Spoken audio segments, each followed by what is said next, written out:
city of going back in fights, as well as in the lyrics of his songs. With fans forwards is every move he made along the way. Most was sad chapter a year long back and forth between the city's two warring factions. And sadly, even after MO3's shock murder, the war in Dallas would continue to rage on. So today, let's take a closer look at MO3, one of the most promising artists to ever emerge out of the city of Dallas, and a feud which would sadly bring an untimely end to the rise of this potential superstar. You ain't never had no fight, bro. You ain't never did nothing, bro. You scary. You scary. Well, where you from, you will get hated the most. You know, most rappers die in their own city. It's a fact. Shot me, I ain't great, my hey. Man, I got shot in the leg. I can drive. They took me to the emergency. He wasn't supposed to die yet. A comedian. He ain't no gangster. Like, I got to catch it. I said, damn, this is how I feel to be dead. The Dallas rapper is dead today after he was shot on I-35. 28-year-old MO3. Today's story takes place in Dallas, Texas. Combine that with the nearby Fort Worth and the area surrounding it, and that makes up the Dallas-Fort Worth Metroplex, or the DFW. With a population of around 7.5 million in total, this makes it the fourth largest metropolitan area in the United States. Now, the state's gun laws allow a holstered carry, which means that no license or permit is required to carry a firearm. So, as long as you're over the age of 21 and got no felonies, you can legally pack heat in Dallas and protect yourself from the city's many dangers. But make no mistake, as you're going to see in this story, people take those privileges seriously. Now, the middle of Texas per 1 people is exactly the overall United States.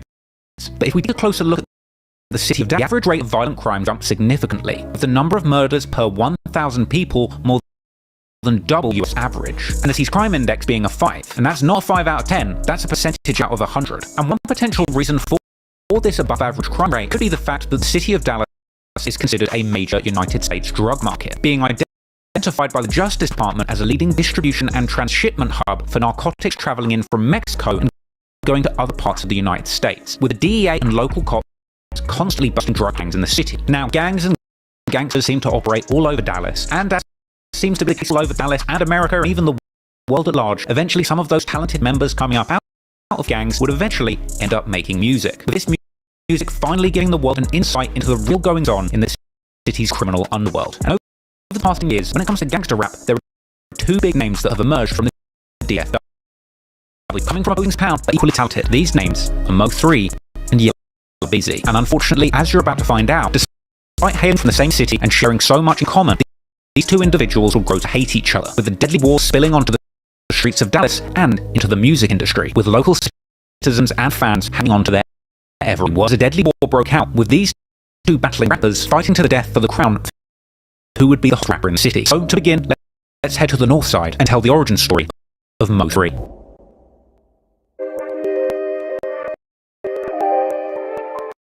MO3 born on the 31st of May 1992 in McKinney, Texas, before moving to North Dallas, where he's brought up. Make no mistake, life growing up in North Dallas wasn't easy for MO3 and his family.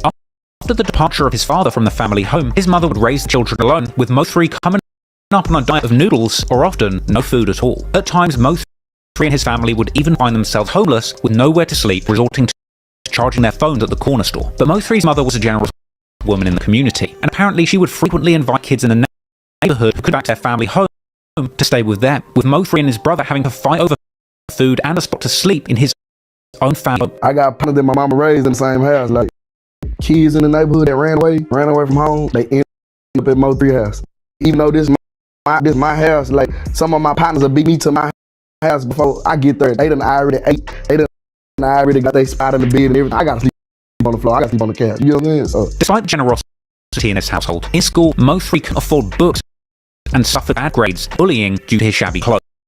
But MO3 was a hustler, and he would get jobs at a young age to help his mother financially, eventually deciding to pursue a path as a rapper after high school. But making something of himself would not be easy, coming up in some of the harshest streets of Dallas. Much like the nickname Chirac given to the gang-infested hoods of Chicago, where the violence is considered nearly as bad as the military conflicts going on in Iraq, Mo3 claimed that the area of North Dallas, where he grew up, to be similarly dangerous, earning it the nickname North Afghanistan. So you grew up in Dallas? Yeah.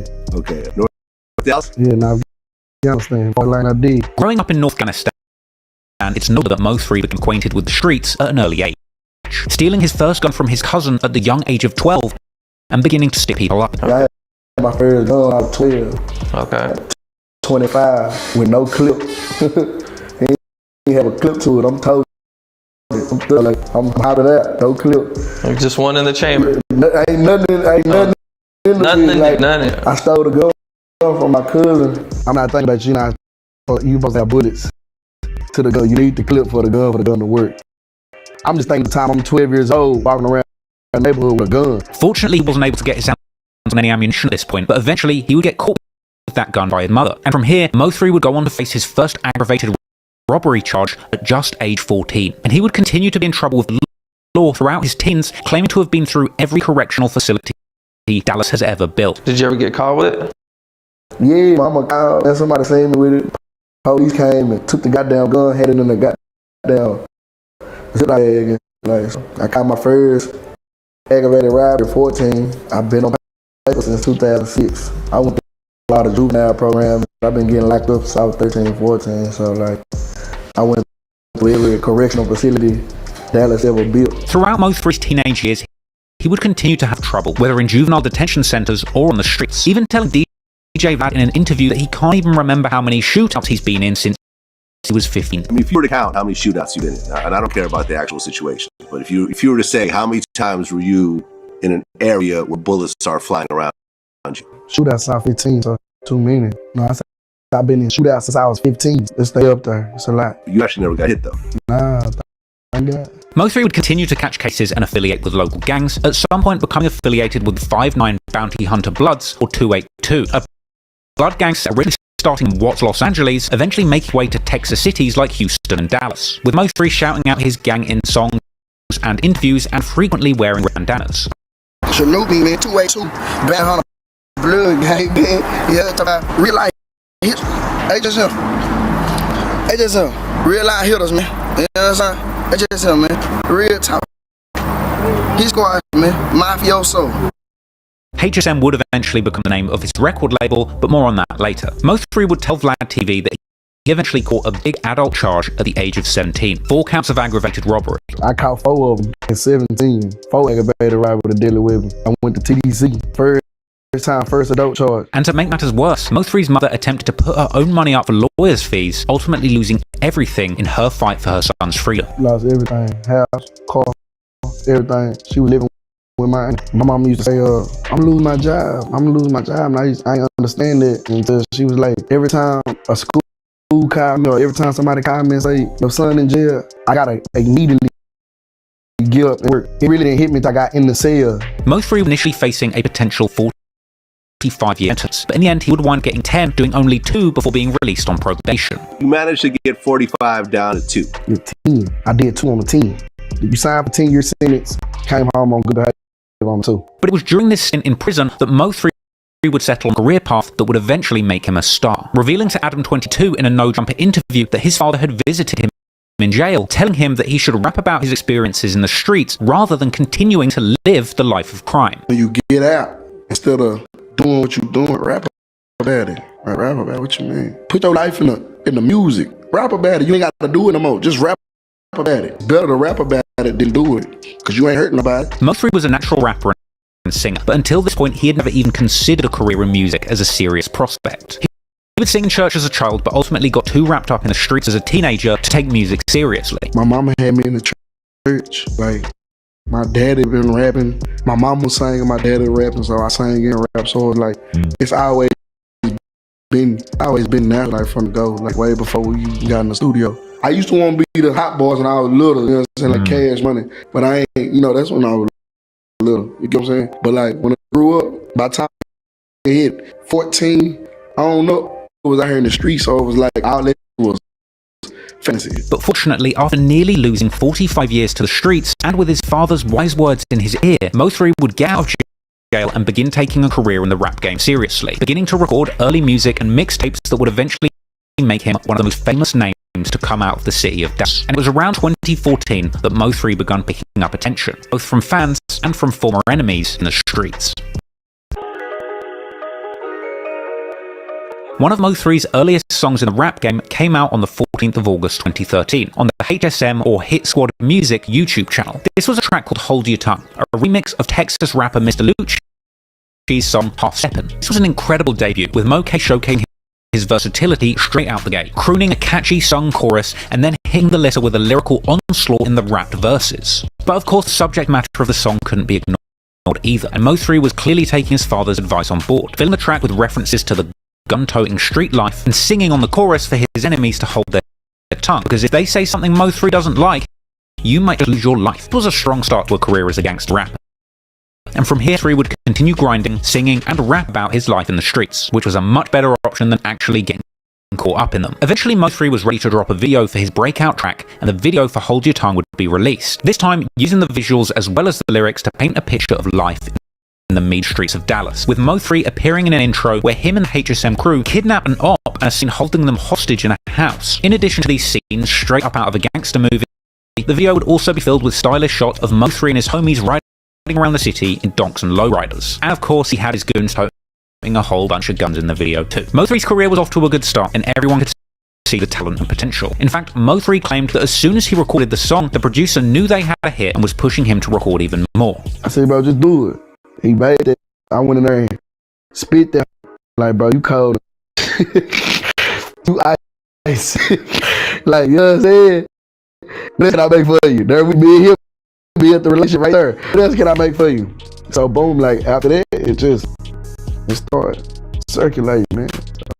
And so, MO3 would go on to record song after song, eventually releasing his debut mixtape Shotters on the 3rd of September 2014, inspired by the 2002 Jamaican gangster epic of the same name, which MO3 says is his favourite movie. Shotters was a 20-track lyrical onslaught from MO3 where he raps all about the drug dealing and gun-toting life that he has lived on the streets of Dallas. And at this point he was building up a big reputation in the city as one of the big street rappers on the rise to watch out for. But it would be his next release that would truly put him on the map and on the charts. As his next release, Shotters Reloaded, coming out on the 20th of November 2015 on the HSM YouTube channel, and later getting an official commercial release on the 5th of April 2016, would include MO3's next breakout song, All the Way Down, which got its own music video on June the 30th, 2015. Yet another great example of MO3's versatility on the mic. He would sing on the chorus about the struggles that he had to go through to keep the on and feed his family, then launching into a verse where he swings effortlessly from singing notes about shooters having Rugers to rapping about the haters in his city beginning to target him. MO3 was beginning to get recognition in his city and from the country as a whole.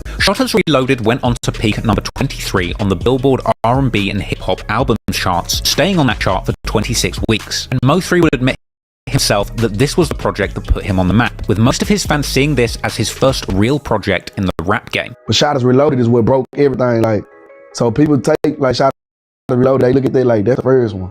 You know what I'm saying? That's the second one. You know what I'm saying? So by this point, MO3 was making big money off the rap game, taking to social media to show off his cars, guns, and money. Big farm with him. You know what I mean? Yeah. Panoramic roofs. You know, panoramic roofs. I got to see them cold. Yeah, man. Quit playing, man. This is how we really living, man. You know, big money, big everything. Yeah. Big diamonds, big roses, big jewels. Y'all walk in my house, see me, man. Y'all walk in my house, I see me, man. Quit playing, man. You look real good, man. My view look real good, man. My view look real good, man. Clearly MO3 was grinding and making a name for himself on the Dallas rap scene. And while the charts and the fans were beginning to take notice, so too were the streets. As MO3 would later tell DJ Vlad that his enemies from the streets started hating on him when he started making it in rap, suggesting that they thought it would be easy to bring their street feuds into the rap game. That I used to get into when I was right here at this level. Even when that beef was dead, once I got here, they just restarted it all over again. You know what I'm saying? This was a perfect time for them, and like, for them to be on. It's a perfect time for them to be heard, and you know, and it was like easy. It was right up their alley. Like, and I already beat for MO3 before, and he was just, that MO3, it ain't gonna be hard. You get what I'm saying? Like,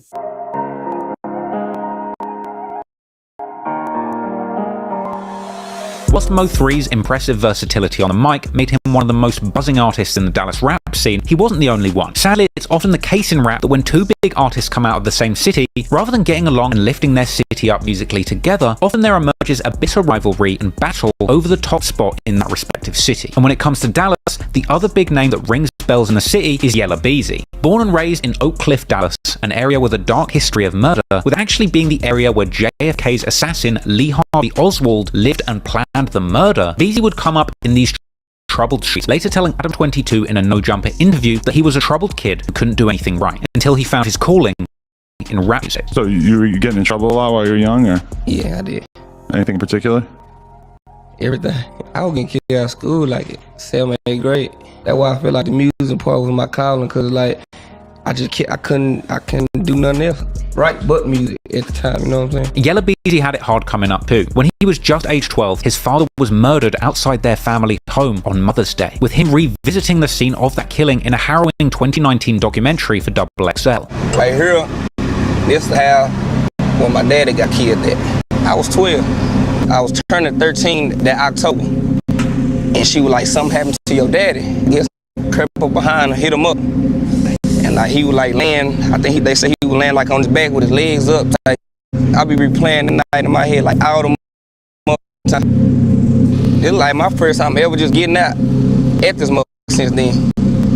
As a teenager, after the killing of his father, Beezy got involved in the streets and became affiliated with local Rollin' 60s Crip gangs, another gang originating in Los Angeles and eventually spreading to the streets of Dallas. As he got older, Beezy would end up working in the drug trade to provide for his family after the loss of his father. But since finding his calling in the rap game, he would find an alternative route to the money that his family needed to survive. And at just 13, Beezy would begin rapping after being inspired by Baton Rouge rappers Boosie Badass and Kevin Gates. Yella Beezy would release his first mixtape at just age 14, titled Mash Mode Overload. And in 2012, he would drop his second mixtape, Lil Yella Mane. From here, he would continue grinding and dropping freestyles like this 2014 freestyle on Say Cheese. But he would land his first hit in the rap game in 2015 with the track Trappin' Designer.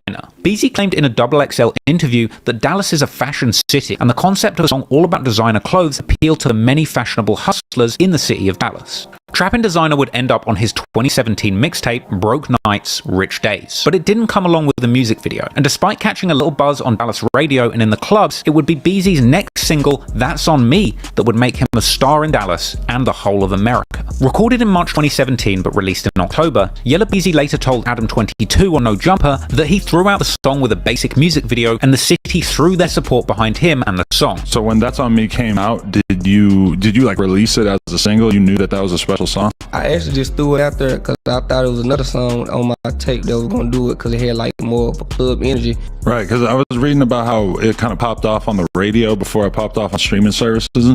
Yeah. How did that work out? That's very rare now. It was like everybody was trying to team up or just trying to help each other to get somebody to the next level, you know what I'm saying? Dallas radio stations would put Yella Beezy's song in rotation, pushing him as the next hometown hero, and this would work. The video for That's On Me today sits over 20 million views, and the song eventually spent 20 weeks on the Billboard charts, peaking at number 56. Helped in no small part by the all-star remix of the track, which came out and racked up a staggering 272 million YouTube views, with the remix of the track coming along with verses from the likes of 2 Chainz, T.I., Rich the Kid, Jeezy, Boosie, and another emerging local talent relevant to this story, Trap Boy Freddy.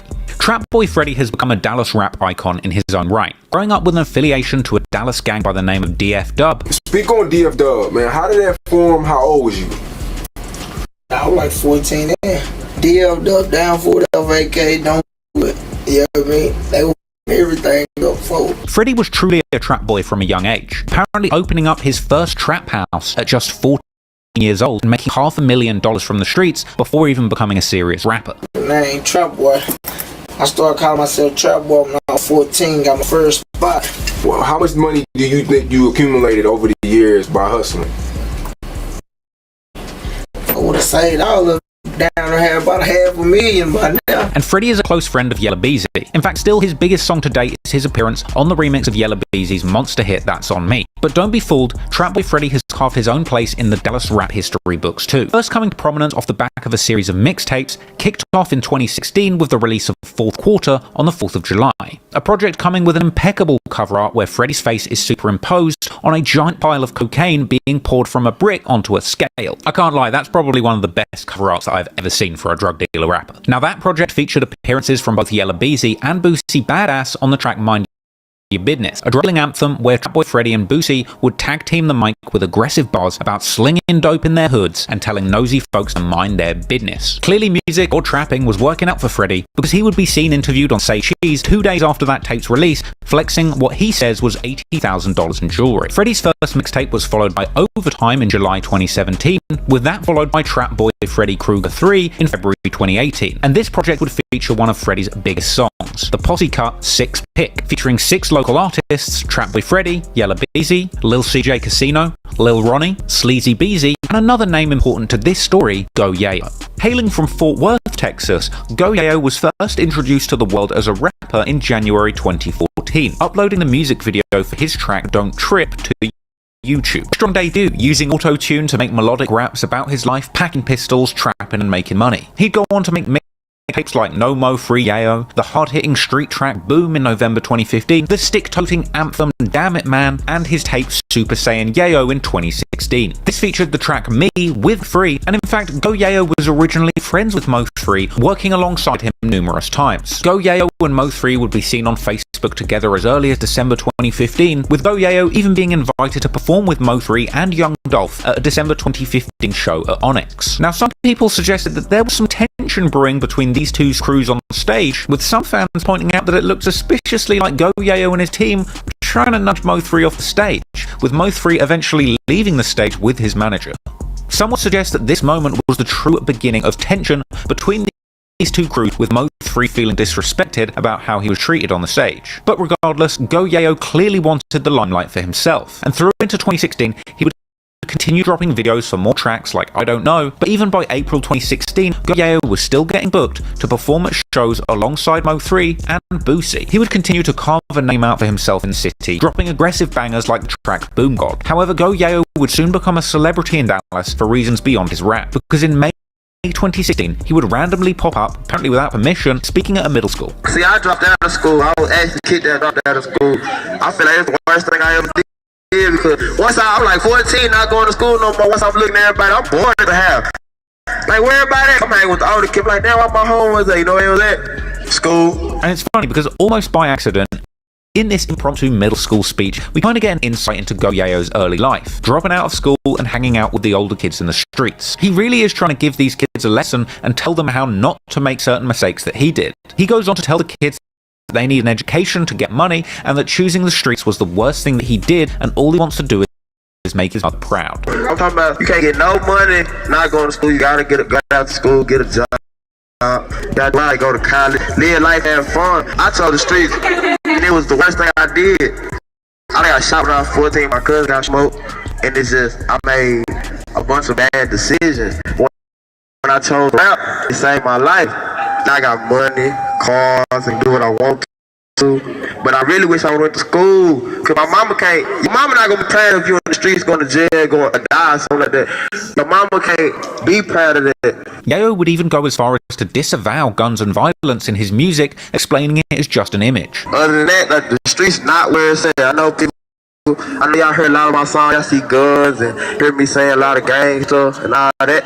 But that's just an image we gotta put on because you know. So we gotta, you gotta flex a little bit, but I want to know I'm just humble. I'm 19. I'm supposed to be out of high school 2 years ago. We're doing that right now. And then you little boys, y'all saying school, play sports or something. You ain't gotta be no thug, you ain't gotta be no gangster. Now, I personally think there was a pretty good message in there, but some of the locals didn't agree, which, to be fair, might have had something to do with the fact that at the end of the speech, he got all of the kids to chant Hood Fame Gang. On the count of 3, on 3, we're gonna say Hood Fame Gang. 1, 2, 3. Now on 3, we're gonna say stay in school on 3. 1, 2, 3. Stay in school! Gang. Soon after this, naturally, Go Yayo found himself in hot water on the local news. By the sounds of it, you'd think this was the start of a concert. What you're seeing in these YouTube videos was actually a pep rally for the STAR test at Morningside Middle School in Fort Worth. And this was the man hyping up the kids, a local rapper named Go Yayo. And I you not people, almost as if he time traveled there through some sort of enchanted backwards. None other than Charleston White popped up on the news to complain about Go Yayo corrupting the local youth. Still in awe, I'm still in shock. Charleston White and Jesse Taylor, who run a local mentoring nonprofit, are amongst those calling foul on Fort Worth ISD. I got shot when I was 15. My cousin was murdered all over the rap store. Wondering why this would bring this person to speak to middle schoolers. Very distasteful. Very extremely distasteful. And someone should be held accountable. I'll be honest, I was researching this video. I was not expecting Charleston White to pop up, so that had to go in there, but we will be seeing a lot more from him as this story goes on. Anywho, Go Yayo clearly didn't have it easy growing up. He came up in a Crip-affiliated neighborhood, with death being a common sight even as a child. I'm from the South Side, Crip neighborhood. I just seen, like, my cousin got smoked in my face. Your cousin got killed right in front of you? Right next to me. With him later telling DJ Vlad in an interview that he was actually facing 20 years for attempted murder at the young age of 18, ultimately being lucky enough to finesse it down to a lesser charge. With this 100 IQ legal move apparently being the result of a relationship that he was having with a much older woman who was a top dog lawyer. They gave you a plea deal of 20 years. 20 years. I was this grown woman. I was 18. I was going with a woman that was 31. She went and got me. He tried to conquer it for word type. My lawyer got it dropped down from attempted murder, deadly conduct. Okay, so you had to accept that. Signed for a year. Got it. Ultimately, Dallas was a dangerous city with an underworld of gang conflict that many young men had been sucked into at a young age. But fortunately, as Go Yayo said in his middle school speech, rap has given these young men a way out, rapping to make money and make their mothers proud, getting them out of the dangerous situations that they were forced to be around growing up. But sadly, as this story plays out, we'll see the sad consequences of the city's biggest rappers coming out of gangs, because even with fame and fortune, the squabbles between these text titans of raps would continue on, with each artist getting bigger in the rap game and getting more wealthy, but ultimately having much more to lose.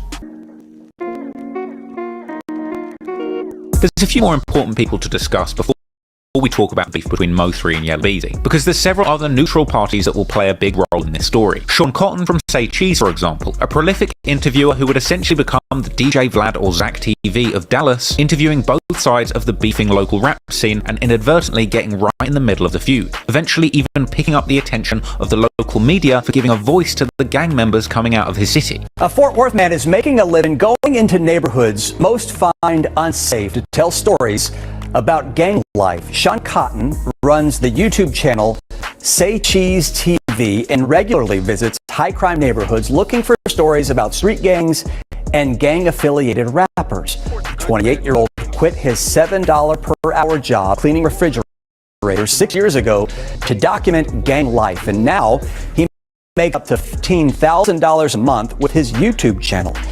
He also has deals with advertisers and rap labels through his work on Instagram. But danger is part of the job. Cotton wears a bulletproof vest and got a license to carry after a well-known Chicago blogger, Zach's owner, was killed doing the same work just last year. My wear, for safety reasons, after my homie Zach TV, got killed, I kind of took in consideration to be more safe when I'm out in, poverty areas doing interviews. Cotton says that he gives rappers like 30 Rich the chance to change the narrative about his lifestyle, and he provides an unfiltered look at how life and rap music can intersect in the toughest neighborhoods in our country. Critics, though, say these types of videos glorify gang violence, but Cotton says the rewards outweigh the risks. Sean Cotton would actually say himself in an interview with Boss Talk 101 that he came up with the likes of Mo3, Yella Beezy, and Trap Boy Freddy. Mo3, Mo3, Yella, and all the stuff that happened with Trap Boy and all that. Every time I would hear about that, I would hear Sean Cotton is the one that was in the middle of that. No, it was because I came up with all three of them. So you got to understand. And I remember that. I remember you the only one that interviewed them that I really could think of. I would interview somebody and then they'd be like, no, that's not true. Let me get an interview. Let me tell my piece. And that's how it really came about. Essentially, Sean Cotton, in an attempt to put the spotlight on the rappers coming up in his city, may have accidentally given them an outlet to air out their grievances with each other, starting out in the early days with a nasty habit of frequently asking Texas rappers to name the top 5 rappers in their area. Overall, your favorite top 5 Dallas street artists right now? Freddie, Lowe's, Libido, K-Rilla, the Potato Pillar, my mother, Fat Pimp, shout out to man. You'll be blowing up your phone after this joint. I ain't worried about it, but I call my phone up. In the beginning, there wasn't as much tension between the rappers in the city. Mo3, Yella Beezy, and Trap Boy Freddy had been seen in pictures together, seemingly on good terms before things took a turn for the worst. And Mo3 told Sean Cotton that Freddy was someone from the streets that he felt close enough to talk with at this period. Freddy, chop it up with my, off the rap, off the radar, that rap, So that's the only really that can get in there, getting that dough, and we gonna really, you know what I'm saying, get in there and come up with something, you know, no charge added type. It seemed like only when some of the biggest names in Dallas had emerged from the streets, beginning to get fame and fortune and radio play, that the tension begun to rise. Mo3 would claim that his fame in the rap game caused a lot of people to bring their old beefs from the streets into the record industry. Meanwhile, Go Yayo had claimed that when he blew up in music, other people in his city got hypnotized with hatred. I'm going to school with, we used to be real close to where it's real beef now just because you still stuck in the one situation, but I'm in the same city, but I'm living like this, and I'm doing this. This is actually a line that Southern rap legend Boosie, with close ties to the Dallas rap scene, would famously say to DJ Vlad, suggesting that when rappers get famous, the biggest haters come from their own native city. Wherever you from, you will get hated the most. You know, most rappers die in their own city, man. It's a fact. And ironically, Boosie himself would even find himself right in the middle of the Dallas rap beef too. Things were good at the start, with Boosie sharing stage with local rap stars like Mo3 and Go Yayo. Boosie was really looking at Dallas as a potent talent pool where he might sign artists. Boosie would even appear in an early Mo3 vlog, meeting him at a meet and greet and expressing interest in signing him. Oh, that's TQ tell me you want sign, huh? Say you didn't go make me some money. Oh, my big brother say. Say you selling out shows around here. I gotta check you out, man. I gotta check. Let's get some flick, man. Yeah. I ain't heard, you know, TQ called me today, say he will open it up for you. You thinking about a sign? It ain't nobody. Yeah. That's what I need. I need me an artist from that. When I ain't getting the money, he can be getting all the money. What? I'm ready to see that real shit. All the way, like that. All the way. Gangland. Hey, bro. Yeah, they say selling out show. My brother called me on like, you gotta see from Dallas, man. He got no love. Yo, man. So I'm be checking him out tonight. I'm gonna do everybody. We better be signing this in the morning. This moment clearly meant a lot to Mo3, who had previously called Boosie one of his favorite people to emerge from the rap game. Growing up, Boosie was your favorite rapper. He's still my favorite rapper. Still your favorite rapper. He's my favorite rapper. He's my favorite street. He's my favorite person. He's not a rapper. And after making a personal connection with Boosie Badass, Mo3 would begin to refer to himself as Mo3 Badass, with the name appearing in an alternative cover art to his breakout mixtape Shotters Reloaded. And from there, continuing to release music with Boosie's blessing, like his next project, 4 Indictments, which would feature a collaboration between the two, the track What She Said, an explicit thug love anthem, which I have no doubt had the ladies of Dallas's panties thoroughly moistened. I've heard Boosie Cologne has the same effect. Anywho, while Mo3 is developing his career and forging deep ties with the rap legend Boosie Badass, Yella Beezy is pushing his forward too. Off the back of street hit Trap and Designer, he was picking up some buzz, playing shows and doing interviews. And of course, checking in with Sean Cotton on his channel, Say Cheese, to reveal his top 5 Dallas rappers at the time too, naming himself, Trap Boy Freddy, Go Yayo, Lil Ronnie, and Mo3 in his top 5. There's no reason why you shouldn't. When motherfuckers come to this city, bro, I bet you I'm one of the names they gonna talk about when they speak on this city. Yo, Beezy, give me your top 5. Freddy, Ye,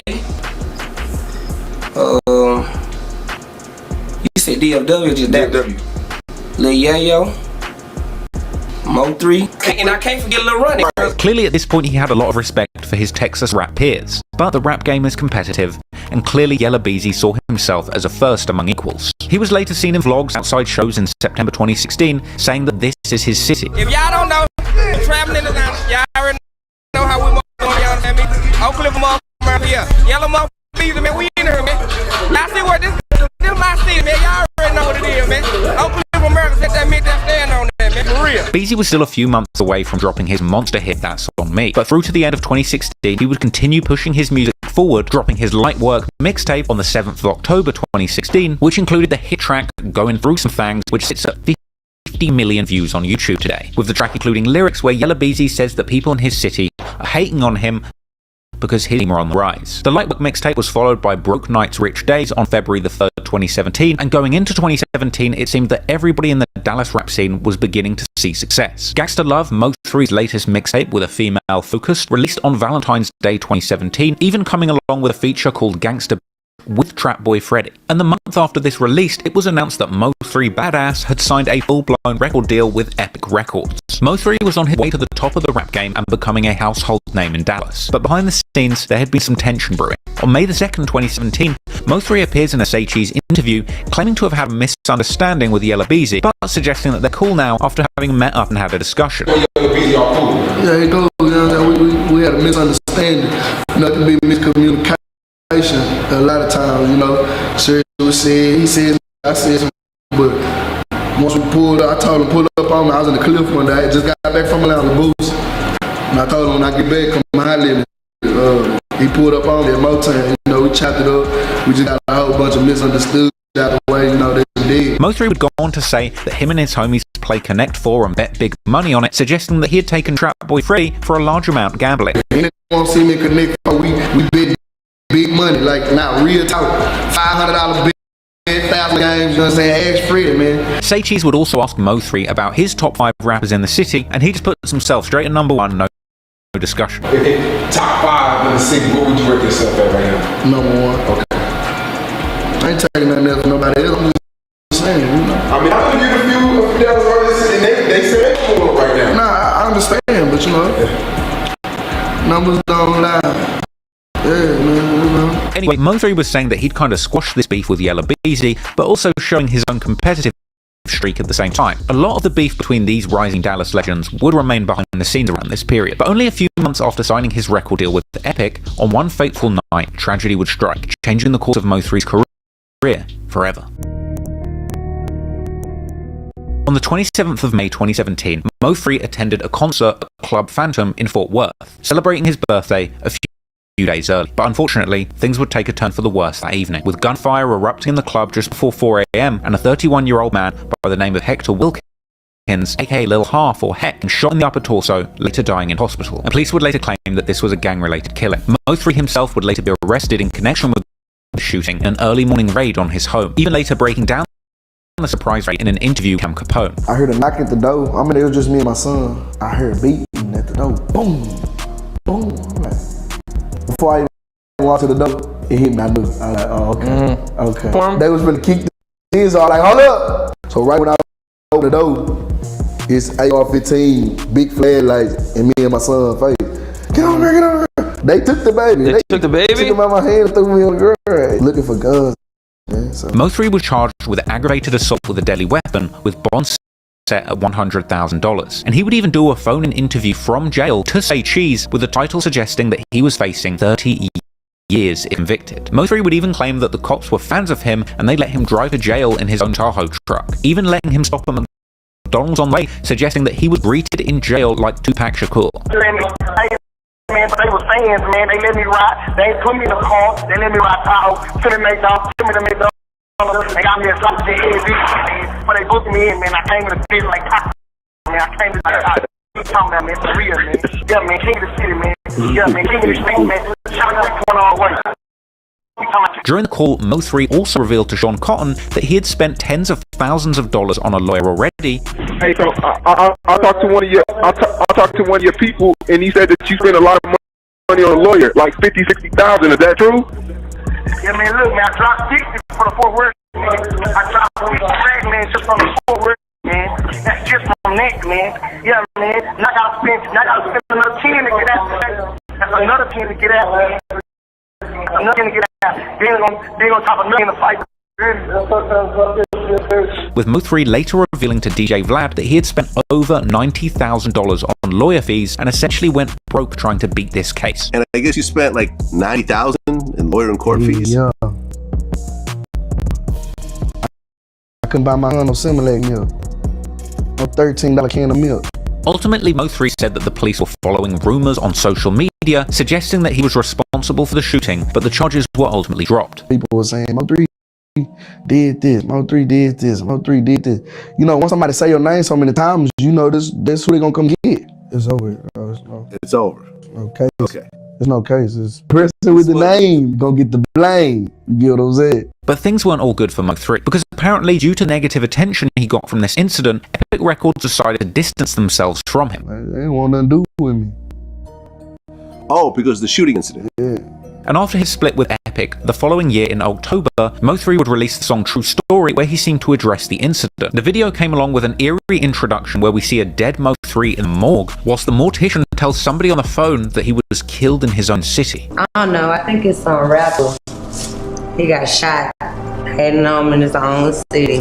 Over the course of this prophetic video, we would see Mo3 himself rapping next to a coffin and his own grave, which of course represents his own death, as well as dropping lyrics that appear to reference the shooting in Fort Worth, saying that he damn near lost his life that night, and going on to rap about being blamed for the murder, suggesting that the situation was a setup and it was nearly him that got killed, saying others in his position would have done the same thing. He would rap that he'll kill before he becomes a victim, and Mo3 later told Cam Capone in an interview before his death that this was the last shootout he was in and that he still loves Fort Worth despite this incident. Shout out to Fort Worth. I still love the folk. I ain't got no problem. I ain't got nothing against them. You get what I'm saying? No, night goes bad.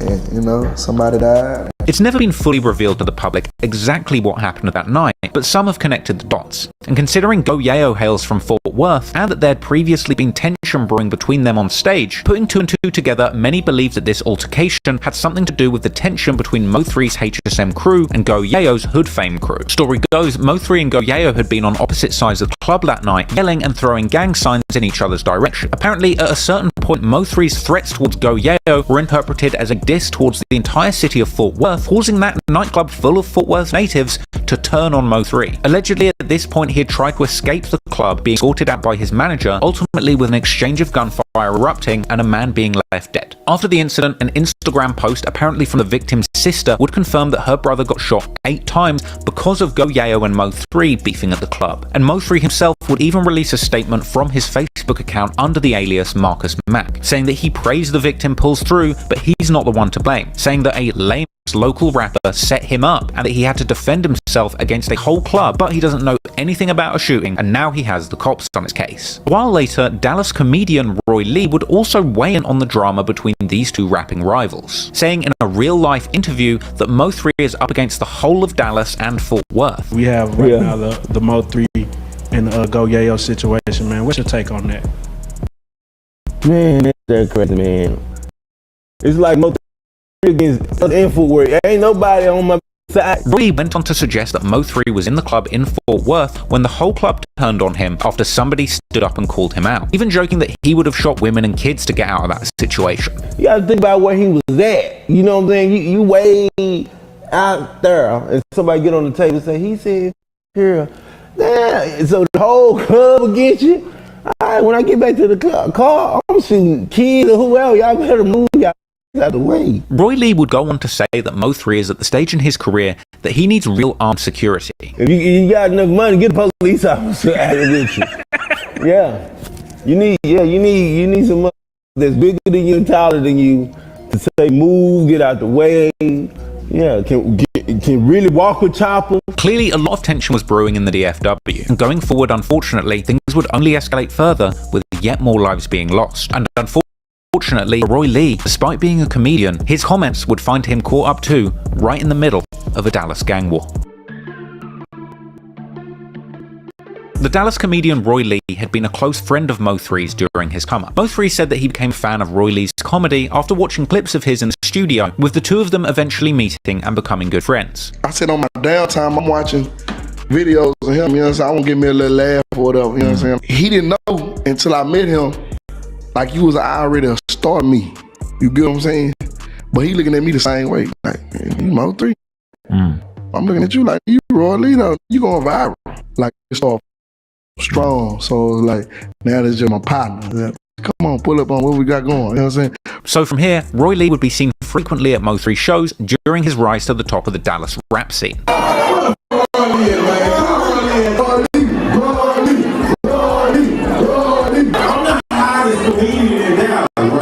However, in an interview following Mo3's arrest for that fatal shooting in Fort Worth, Roy Lee would end up dropping some shade on Mo3's rival Yella Beezy, saying in a real-life interview that some of the rappers claiming Oak Cliff can come over and get robbed. This was an apparent reference to an earlier video where Yella Beezy had claimed to be from Oak Cliff, America, and saying that he runs the city. Oak Cliff, America, yeah. Yella Beezy, man, we in here, man. Y'all see what this is my city, man. Y'all already know what it is, man. Oak Cliff, America, that meet that stand on it, man, for real. Come on, you from America. You from Oak Cliff, America. Come with us till you come on up so we can rob you. You ain't really from over here, right? Apparently this comment was taken as a sign of disrespect by Yella Beezy and others from Oak Cliff, and apparently following this interview's release, a fight would take place between Roy Lee and Yella Beezy at the King of Diamonds nightclub. On August the 16th, 2017, Roy Lee took to social media to call out Yella Beezy in a heated rant, admitting to dissing Yella Beezy in the earlier interview, suggesting that he wanted a fair one-on-one fight with Beezy like he was in prison, and suggesting that Beezy and his whole crew had jumped him. I did an interview when I was talking about I ain't lying in the interview. You understand me? This beef ain't got nothing to do with nobody else but Yella Beezy and Roy Lee. This little boxing match ain't got nothing to do with nobody else. All these what's up with them partners back there, Yella? What's up with them dudes back there, man? What's up with them dudes back there? Them growlers. Yeah, them growlers back there behind you right there. I ain't talking to them, I'm talking to you. Yeah, I want the one-on-one with you. I ain't talking about them. Tell them behind you to chill, man. Tell them to chill. I ain't got number 4 people with me. I ain't calling my cousin them. I ain't calling my partner them. I know the fight ain't gonna never be able to be set up. You understand me? If we was in the penitentiary, them OGs would be like, y'all youngsters go back there and fight one-on-one real quick, man. To get that off y'all chest. You set up the fight. I've been trying to call all the big dope dealers in the city, all the ballers in the city, set up the fight. What's wrong with me setting up a fight and I'm the one that got hit? And everybody talking about let it go. Well, how I'ma let it go if y'all didn't let it go at the front park when you got snuck? How I'ma let it go when you got snuck at the club somewhere and you ain't let it go when you seen him at Walmart you was trying to fight? How I'ma catch you one-on-one when he always deep somewhere? When he always 10 or 8 deep somewhere? And I don't be numbered by 4 deep because I'm in a Cadillac. Now it's on YouTube. Now everybody want to interview me about it. I ain't gonna bash them.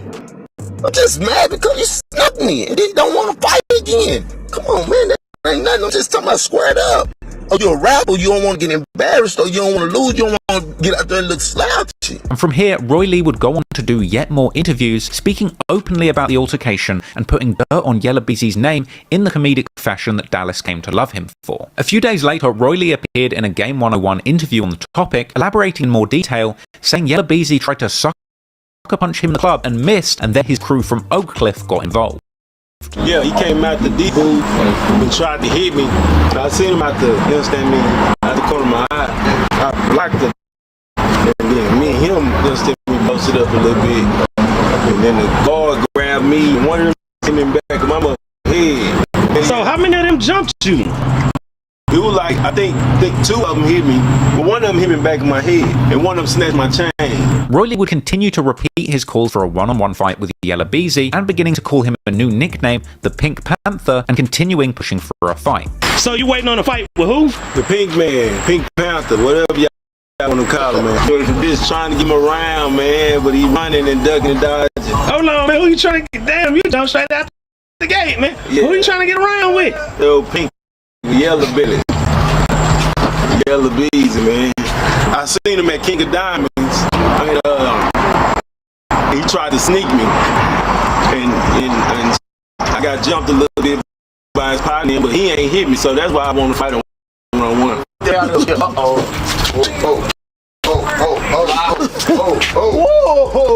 Killed him. I mean, plus it'll be good to show the kids that we ain't gotta shoot guns and, you know, do all that. And you been come to the box. His career is demolished.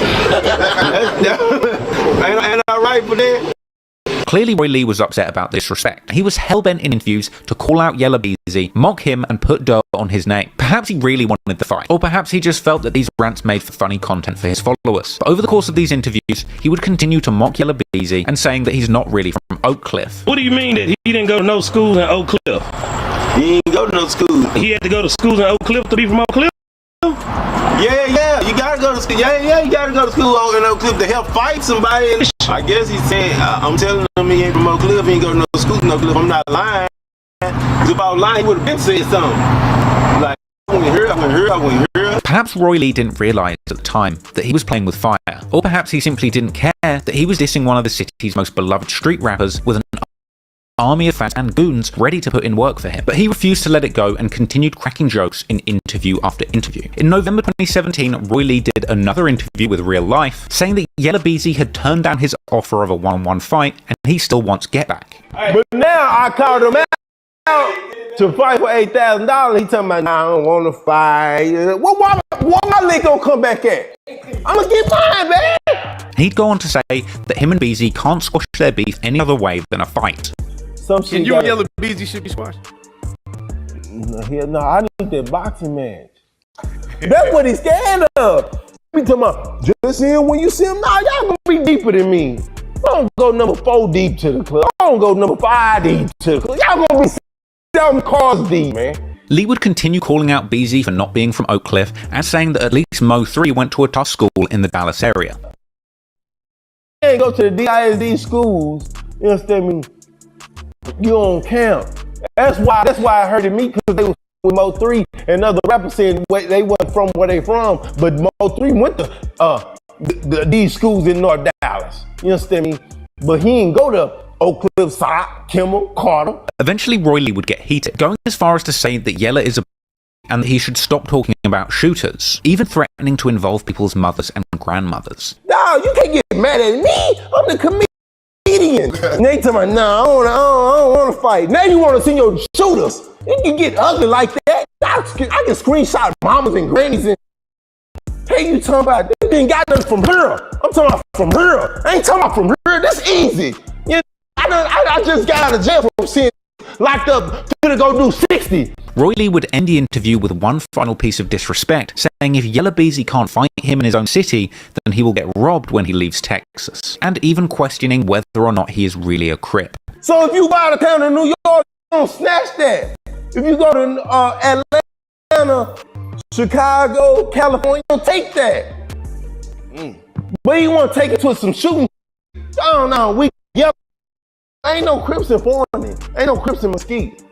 Roy Lee's mockery of Yella Beezy was relentless. Clearly his comedy skills combined with a bruised ego over the sucker punch had Roy Lee cracking joke after joke at Yella Beezy's expense. But to be fair to Yella Beezy, it's understandable why he wouldn't want to fight a comedian for $8,000 at this point, because during this time in 2017, his career was going from strength to strength. In 2017, Yella Beezy's career was taking off. His latest mixtape, Light Work Volume 2, released on the 21st of November 2017, and that tape included his hit single, That's On Me. The track had lyrics where Beezy referred to his ops being after him, and he would rap that people are following him on Twitter and in the streets trying to rob him, but saying he keeps his pistol on him, as well as lyrics where he denied ever being shot. The track itself got a music video and a major push from Beezy's team, and from here, the song became a monster hit over the course of the next year. Today, the video for that song has over 130 million views on YouTube. The track gaining mainstream traction, even peaking at number 56 on the Billboard Hot 100 charts, eventually with the song being certified gold. And from here, getting an all-star remix that racked up a staggering 272 million YouTube views, including extra verses from 2 Chainz, T.I., Rich the Kid, Jeezy, Boosie,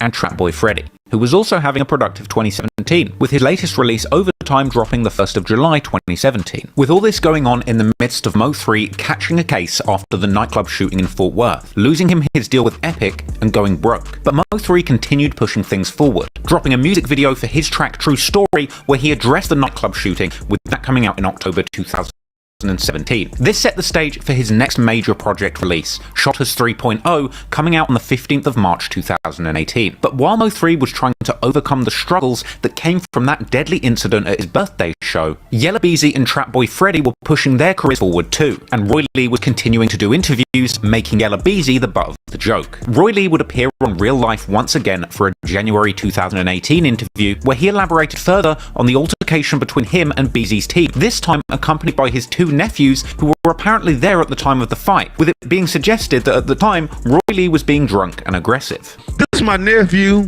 These 2 my nephews I love. Allegedly, you were being real aggressive in the club.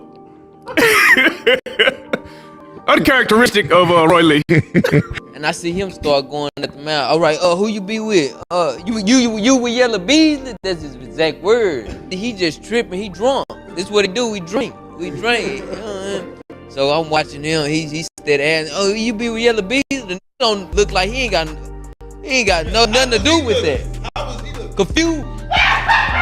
He don't know what's going on. Say, I ain't got nothing to do with that. What you and Yella Beezy got going, I ain't got nothing to do with that. And Roy Lee still asked him again. No, I'm saying though, do you be with Yella Beezy?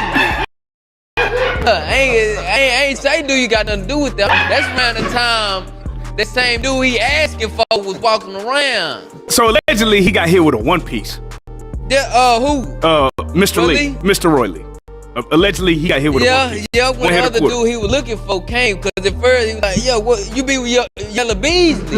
Who led the escape, like when it was time to get up out of there? When Like, it was time to get up out of there, Rolly was on the ground, my boy, because they was all after him. Yeah. It was about like 18, though. At least about 9 of them was on Rolly. So look, despite this explanation being very amusing, he did kind of reveal that he'd been a bit of an aggressor in this beef. And to be honest, looking at it from that perspective, Roy Lee is being truly reckless. And as the interview went on, it became clear that this sort of behaviour is apparently a common occurrence when Roy has had too much alcohol. Do you think this all could have been avoided if Roy Lee just quit drinking so much? You could have. You're right, you got a point right there. You got a point right there. From here, the interview said point blank that Roy Lee's behaviour is dangerous, with Lee revealing that his antics have brought so much danger to those around him that he can't even find security who will protect him. For a comedian, you live a dangerous life, bro. Nah, security guard told me that. Nah, security guard told me that. He said, man, I don't think I can be your bodyguard. You doing too much. I said, no, we need you to come on, man. And I'll be honest, it was this follow-up interview which made me feel a little bit more that Roy Lee was just out here without a care in the world for his own safety or those around him. At one point, his nephew even tells him to squash the beef, and Lee refuses. I said, it's just squash between you and Yellow Bees. Nah, it ain't squash between us, man. How I'ma squash something and I ain't seen nothing? How I'ma squash a roach and I ain't seen the roach? And Lee would even go on to drag Mo3 and his manager Rainwater into the mix. I feel like you about to spark up like South Dallas versus Cliff Wars. Nah, it ain't gonna be South Dallas versus Oak Cliff. No. Cause we can go there. Ask me that question. Shouts out to Rainwater and Mo3 cause they said I get my information from Rainwater and Mo3. I ain't got nothing to do with none of this. But his mixtape coming. That's my boy. He coming to my birthday party to perform. That's my Roy Lee was really out here roasting Yella Beezy like he was on Comedy Central, but the problem is the balance of power in the city of Dallas was shifting. Whilst Mo3 was still trying to clean up his reputation from that nightclub shooting, the other rappers in the city were coming up quick time. And according to Yella Beezy in an interview at the start of February, Mo3 had called him to squash the beef, suggesting that their tension had stemmed from a woman spreading misinformation between them. Man, it was just like you said, it was just like a miscommunication. He called me one day and was like, hey, where you at? This street, I wanna holler at you about something in your hood. I'm like, where you at? He told me where I can put up on was telling him that my old cliff said you can't come to the cliff no more. They gonna kill you, they gonna do something lame. And she wasn't even talking about me. Oh, I wasn't talking about him, I was talking about the other Yellow Bees. There's only one Yellow Bees there, like, what other Yellow Bees you gonna say? So it's still from a female?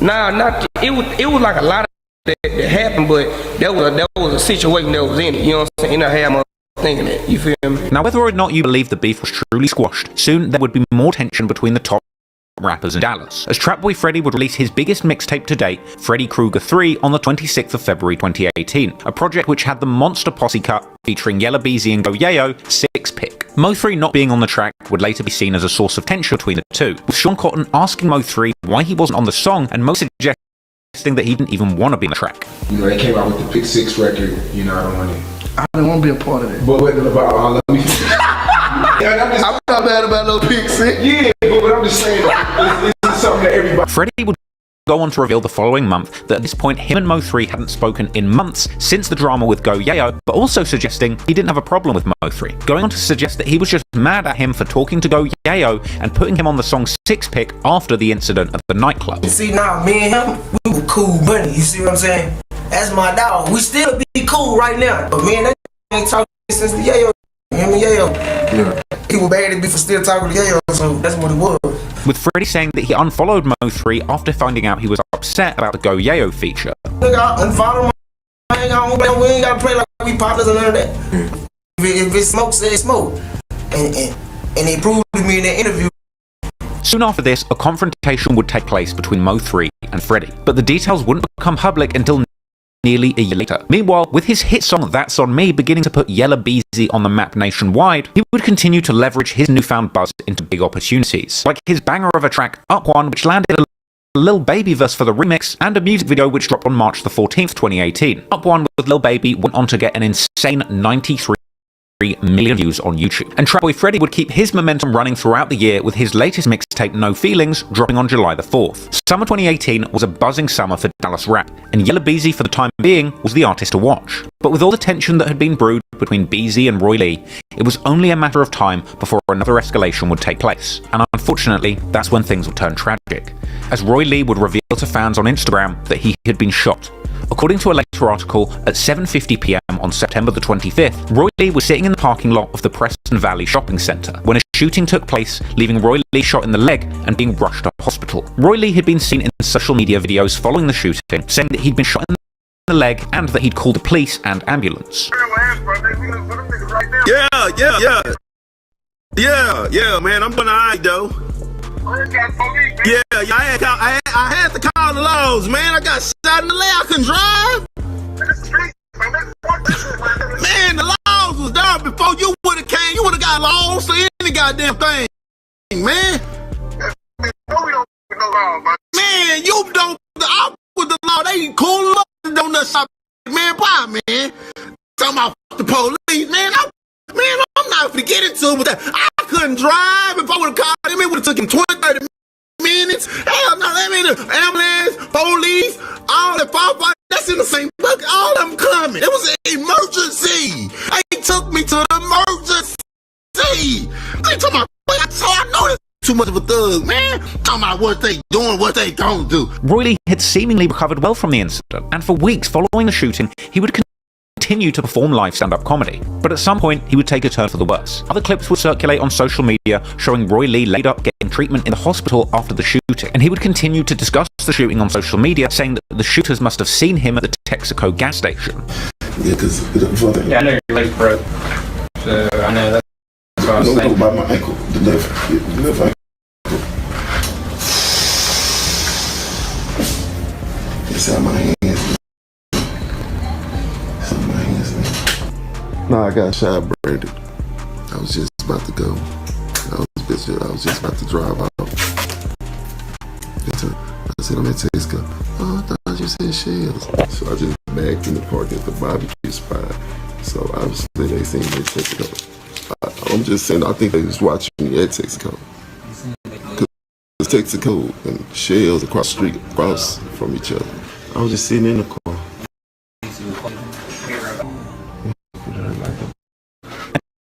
Despite briefly recovering from his injuries and continuing to perform comedy, Roy Lee would sadly pass away due to blood clots in his lungs at 1:15 p.m. on October the 13th, 2018, as he awaited another surgery. Roy Lee was beloved in the rap community, even beyond Dallas, with the likes of even Young Thug mourning the loss of Lee on Twitter. Naturally, those close to him in the Dallas rap scene, like MO3, would be devastated by the loss, with MO3 later opening up about his friendship with Roy Lee to Adam22 in a No Jumper interview, showing off the commemorative chain that he got made in Roy Lee's memory, and saying that it wasn't right for him to go out like that. What was it like when he passed?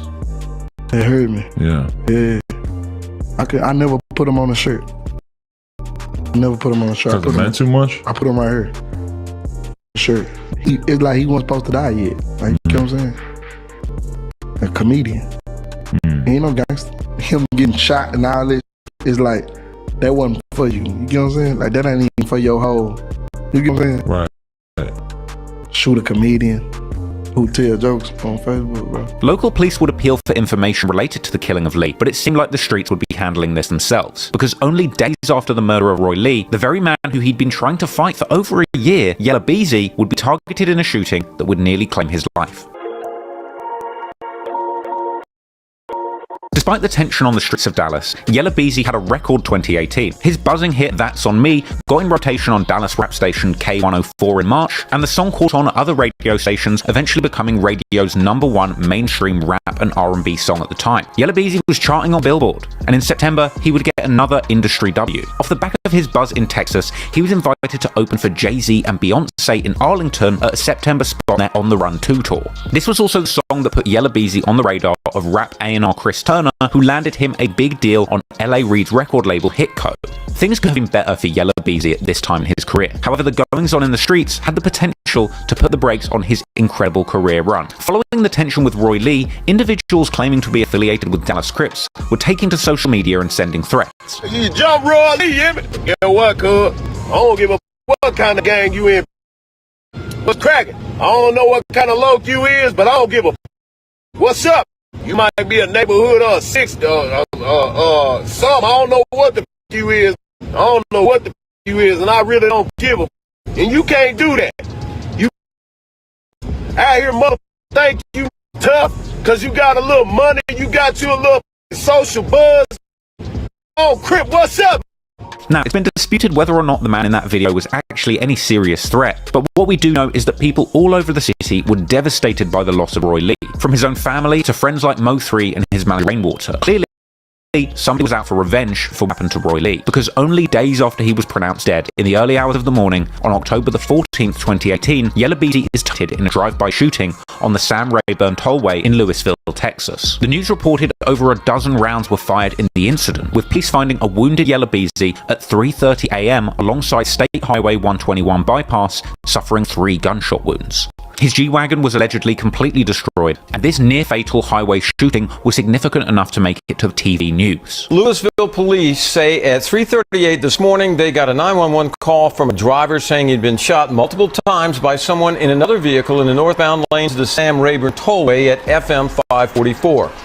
Police say 26-year-old DeAndre Conway was shot 3 times and was still conscious and breathing when he was transported to a nearby hospital. After the shooting, Beezy was taken to the hospital, but fortunately survived, being pictured on Twitter in stable condition, surrounded by his family. And he would later even show his gunshot wounds to IG Live viewers in a clip that's probably too gory to show you on YouTube. Right now, we'll set up some. Otherwise, it's gonna take out healing skin. I encourage you and everyone else. This right here. This right here. This one that's where I had the chest tube at. Right here, where they would drain the blood out of my lungs. See, a lot of lie, they were like, I got here right there too. Nah, that's where I had the chest tube at, and they would drain the blood from my lungs. You know what I'm saying? I got this right here, got shot right here too. Yeah, y'all gonna see how ugly my nipple look. Yeah, everything going on Apple, going on everywhere, all music platforms. You feel me? Seemingly, no arrest would be made in connection to the shooting, and despite the Dallas Observer reporting that Beezy's rapid rise had been halted by the shooting, following his recovery, Beezy would quite literally be back at it again, continuing his career on an upward trajectory through the rest of 2018, releasing his next project, Ain't Going Back, in November, which had big features from his idols Boosie and Kevin Gates, as well as YG, Lil Baby, 2 Chainz, T.I., Jeezy, and Rich the Kid. And that same month, Yella Beezy also opened up about the shooting in an extensive Breakfast Club interview, where they questioned him more intensely than the Dallas police probably did. He would explain that he left the club and people were following him home on the highway, eventually opening fire on his car. You know, I told him I gotta go. So when I'm leaving, I get up in the car. Everybody know, like, when you leaving the club, you gotta be looking like through your rear. Like, you gotta try to see who follows. So when I leave the club, I'm running red lights and everything. Same with me. If you coming through the red light, that means you follow me. So I'm on top of it, so I know what to do. Like, after that, you get what I'm saying? I'll get on the highway, I'm punching it. Like, it seemed like a couple cars trying to pull up on me. When I'm looking down, that's when I guess the car put up beside me and start letting into the car or whatever. Beezy described the shooting himself, saying that he climbed in the passenger seat and steered the car whilst it was still moving with one hand whilst trying to find his gun, ultimately crashing the car and running off. I ended up like literally jumping into like the passenger seat and started trying to steer because I'm trying to find the gun. I'm steady getting hit up, and so I swerved and I spun out and I crashed the car. So I found my phone, just opened the door, get out the car, I started running. Beezy would also say that he believed the hate against him was all because he's overtaken the other rappers in his city, like Mo3, saying that they can't handle his success. It's just a jealousy thing. Like, a lot of people came to me like they was once a part, like where they from where you from, and now you're at a higher level. You know what I'm saying? And they not at that level you at. You get what I'm saying? He would also say that he believes that the entire beef with rappers or anybody, which I guess includes comedian, was not started by him, but he will finish it. When it comes to these rappers and everything, like anybody, if y'all see yelling into something, just know they started it first. 100 times out of 100, they started. Well, no, I just don't start nothing. You know what I'm saying? But I'll be the one finish it. You get what I'm saying? Like, we take stuff to a whole nother different level. You get what I'm saying? So that's why I stay out of stuff. DJ Envy would then ask Beezy if the shooting was connected to the murder that took place days before, with Beezy denying it. Yeah, that was rumors it was retaliation for somebody that got killed. Yeah, man, like, I ain't never spoke on dude in interview. I ain't gonna speak on them, but like he wasn't even no threat to do no stuff like that. You know what I'm saying? Like, and from here, he would open up and make it clear that they were referring to Roy Lee, with Yella Beezy bringing up Roy Lee's offer to fight, saying that he would have fought him if he saw him,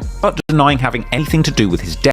The whole time you screaming out fighting. That's what we wanted to do. So when I seen that's what we gonna do, we had already had a confrontation where I did that. Like you not no threat. Like rest in peace him. Like I don't wish no death on nobody. You know what I'm saying? Like they ain't had nothing to do with me. Beezy would also break down the shooting and its aftermath with DJ Vlad, giving even more information, saying that nobody was arrested for the shooting, but also saying he wouldn't say if he did know. So you're sticking to the code with all this? I don't know nothing about nothing. Don't know nothing about nothing. Nothing about nothing. Right. However, Detective Vlad wasn't ready to give up on the case just yet, and sometime later he would also ask MO3 about the incident, with MO3 seemingly sticking to the street code too. Weezy got shot up. What were your thoughts about that? I gotta stay out the way. It's the world. You gotta stay out the way, man. Clearly, the tension between the rappers in Dallas was getting worse and worse as the months went by, and at a certain point, OGs from the rap game were even getting involved trying to give advice. Lil Boosie warned Yella Beezy after the incident, saying that he needed to keep a gun in his car and he shouldn't go back to his own city because the haters there will kill you. Yeah, Yella Beezy got hit up too. So even when you go back to your city, you gotta have 50 guns around you, man. When you go back to your city, you don't know that you beat up in elementary school, won't come back.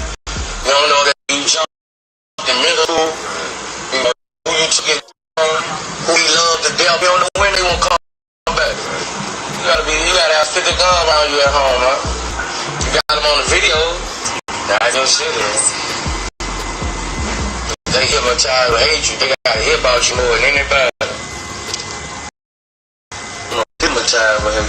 You gonna murder you. You know, gonna put you on a t-shirt. Police got something against you because you know you went to school with them. They was in the same class, but you doing better than we went to. Yeah, man, the police gonna put you in your police gonna put you in your city because you know they went to school with you. And they was doing better than you in class. And now you the success, you know. Hey, I'm finna put this I'm finna bring him down. Unfortunately, despite being someone both Mo3 and Yella Beezy looked up to, Boosie's words of wisdom weren't enough to calm tempers in Dallas. And moving into 2019, we'd sadly see more clashes and escalations from these two talented artists. After recovering from shooting, Yella Beezy got straight back to his buzzing rap career. In December 2018, dropping the video for What I Did featuring Kevin Gates, another monster hit showcasing Beezy's melodic abilities on the mic that today sits over 65 million views. Yella Beezy wasn't the only one pushing his career forward. Also in December 2018, Mo3 would return with his latest tape, 911 Gangsta Grills, hosted by legendary DJ Drama. DJ Drama, who would shout out Roy Lee between tracks, starting off with the aggressive track Outside, where a defiant Mo3 appeared to tell his ops that he's outside and ready for the smoke, and ready to put someone to sleep. He'll also have the track Word Around Town, a track where Mo3 seemingly infers that he was involved in Yella Beezy shooting, as the track features numerous lyrics referencing people being shot in their cars, like this one where Mo3 raps, "Word around town that somebody got found, slumped over in the car, body stretched out on the ground," as well as another lyric where he raps, "My guy got hit, now I got to slide for this." And even one lyric where Mo3 quite literally says, "They just got the word to me, the op in town, hit the dude's car up, watch it spin around." On Skip Me, he claims that he's ahead of his ops in the city and that they're scared of him. Clearly, following the tension in the city, a defiant Mo3 was looking to send a message. And whilst there was a lot of negativity behind some of the music coming out of Dallas, the city's rap scene was absolutely buzzing going into 2019. In January, Mo3 would get a call from Boosie, who was apparently at DJ Khaled's house, ready to record an iconic remix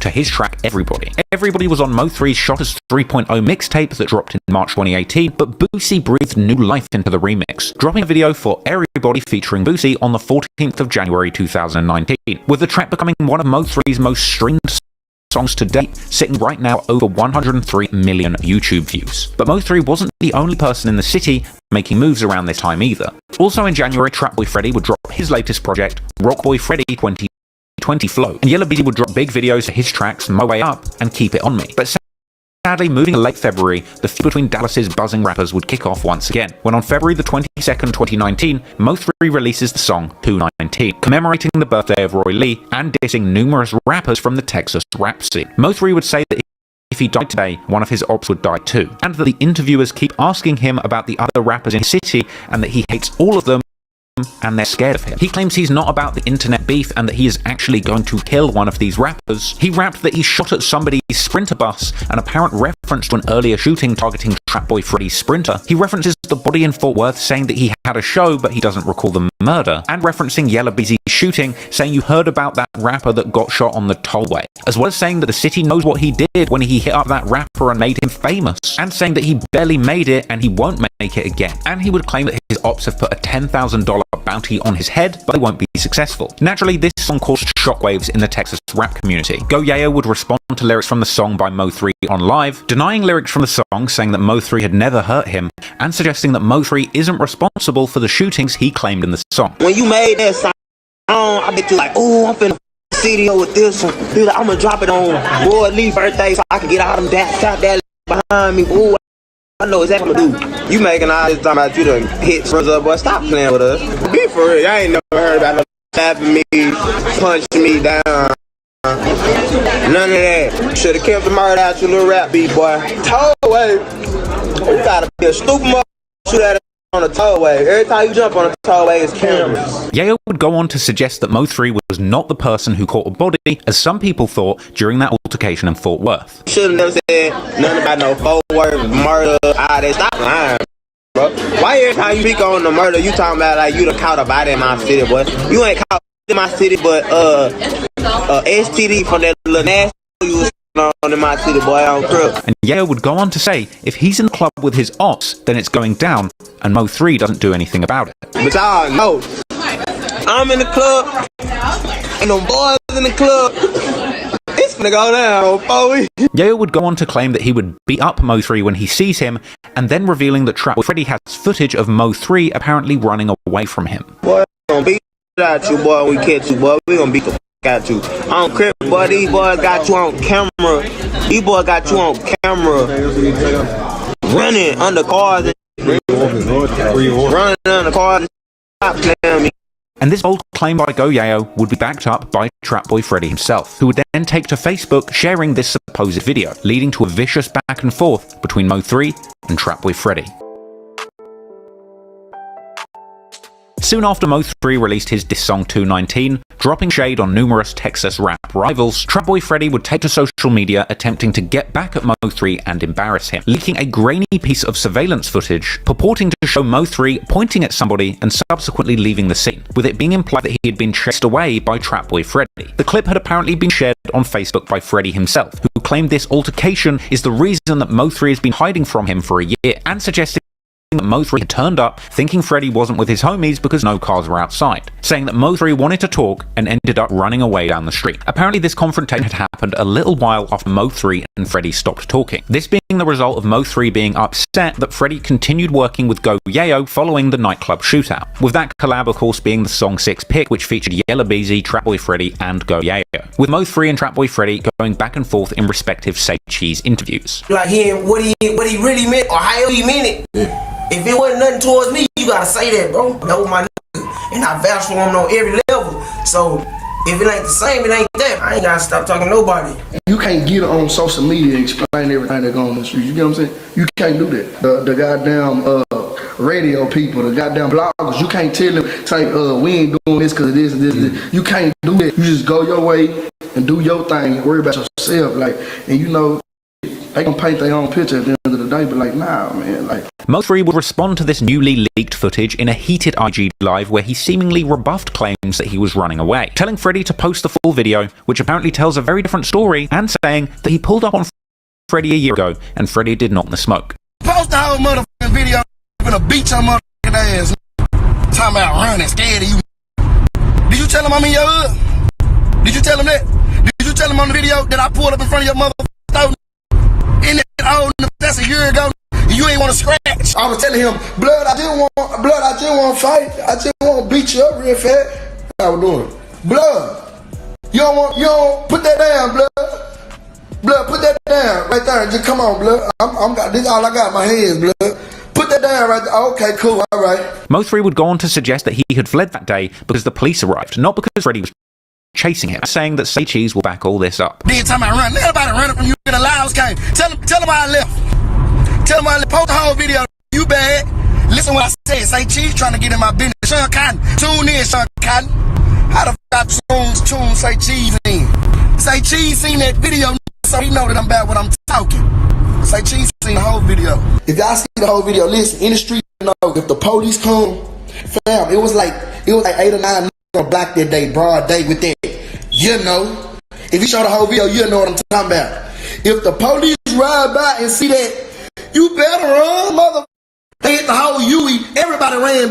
Post the whole video. MO3 would then go on to name all of the Oak Cliff OGs who were apparently there that day of this altercation, suggesting that nobody wanted to fight with him. Hey, matter of fact, I'm name dropping all the Oak Cliff that was out there that day.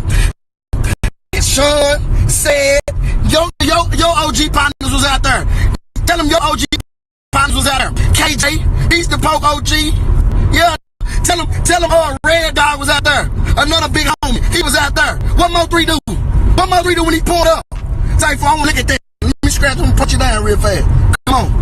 No, I don't do no fighting. I don't do no fighting over here, man. We too fly for that, man. Oh, we too fly for that. MO3 would even go on to say that he arrived with one of his friends who knocked on the door, telling everybody that he was here to fight with Freddie, but Freddie didn't want the fight. My partner knocked on your door, and I told him, because I was talking to the OGs right there, you know what I was telling them?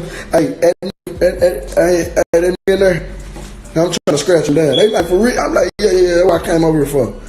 I ain't strapped, I ain't got no burn, I know nothing. I ain't got none of that. I'm finna punch him down real quick, we gonna get it the other way. He come outside. What's up? What's up? Whoa, no, I don't do no fight. I say, come on, blood, this ain't gonna take that long. No, I don't do no fight. Post the whole video so they see. Bro, you didn't want to fight, so I left. The police came, so I left, fam. And in the end, MO3 would say that he's in Dallas now, and there's still time to meet up for a fight. I'm in Dallas right now. Blood, come on, blood, pop out right now. What time is it? Blood, pop out. We pop out scratch real quick. Come on, blood. But Freddie would clap back at Mo3 with his own live, saying that he doesn't rap, and because he has money from the streets, he doesn't need to beef Mo3. They gotta do that rap. I don't gotta do that rap.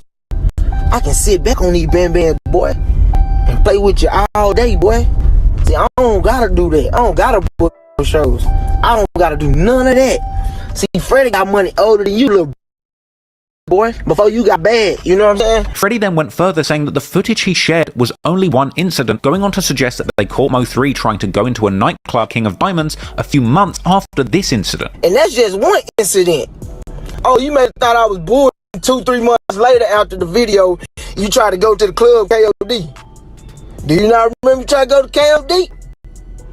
Do you remember trying to go to KOD, boy? Freddie would go on to question why Mo3 went live when they're in the same city and he could have just pulled up on him that day. Why is you going live and we in the same city? Let's get this game popping. Call me, let's pop up. What you doing? I want to fight. Boy, you better go sign up for boxing. No. Clearly Mo3 was up for this challenge, as he would be seen on live once again that day, saying that he's ready to meet Freddie for a fight. Look, get out of it. Let's pop out. I'm in the city right now. Let's pop out. Where you at? Let's pop out. We all gonna pop out. Ain't nobody really got to pop out. You mean you in the camera. Mo3 would go on to say how frustrating it was for Freddie to tell him to come and pull up on him when that's literally what he did in the video a year before. I am from North Dallas. I took Oak Cliff on Sina with some Oak Cliff. I went and pulled up at that boy's store like a real dude. I ain't get on Facebook. I pulled up. Y'all even know about this. Here come a year later. They want to post a little bit of the video. Get your on, fam. I pulled up. Mo3 would also deny Freddie's earlier claims that he was mad at him for not being on the song Pick 6, saying that he never cared about that song, and saying that he simply pulled up once he heard Freddie had been talking on him. This the day he got on live and said, I didn't want to be on Pick 6. Now he know I ain't give a fuck about that damn song. I don't know why the fuck he did. Instead of responding to it, y'all notice I never said nothing about it. I pulled up on him. That's what we're into. Mo3 would go on to call for Freddie to meet him for a fight numerous times over the course of the live. Blood, it ain't enough for us to get in vehicles, pull up. Everybody out there, so it won't be no friction. It won't be no misunderstanding. You understand me? Hell, I don't give a you bring your kids. I don't give a damn. Hey, call the referee. I don't give a fuck what they do. I do even better. I come with just 4 people. You can come with 100 people, 50 people like you always do. I just come with 4 people. Is that cool with you? Let it go ahead, pull up. I punch you in your mouth a couple times. And shit, you know, man, it's cool. And seemingly after this, Mo3 would jump in the car and quite literally pull up once again, claiming to be outside the CME headquarters where Freddie hangs out. I don't keep talking about this shit. You know, because I'm out here.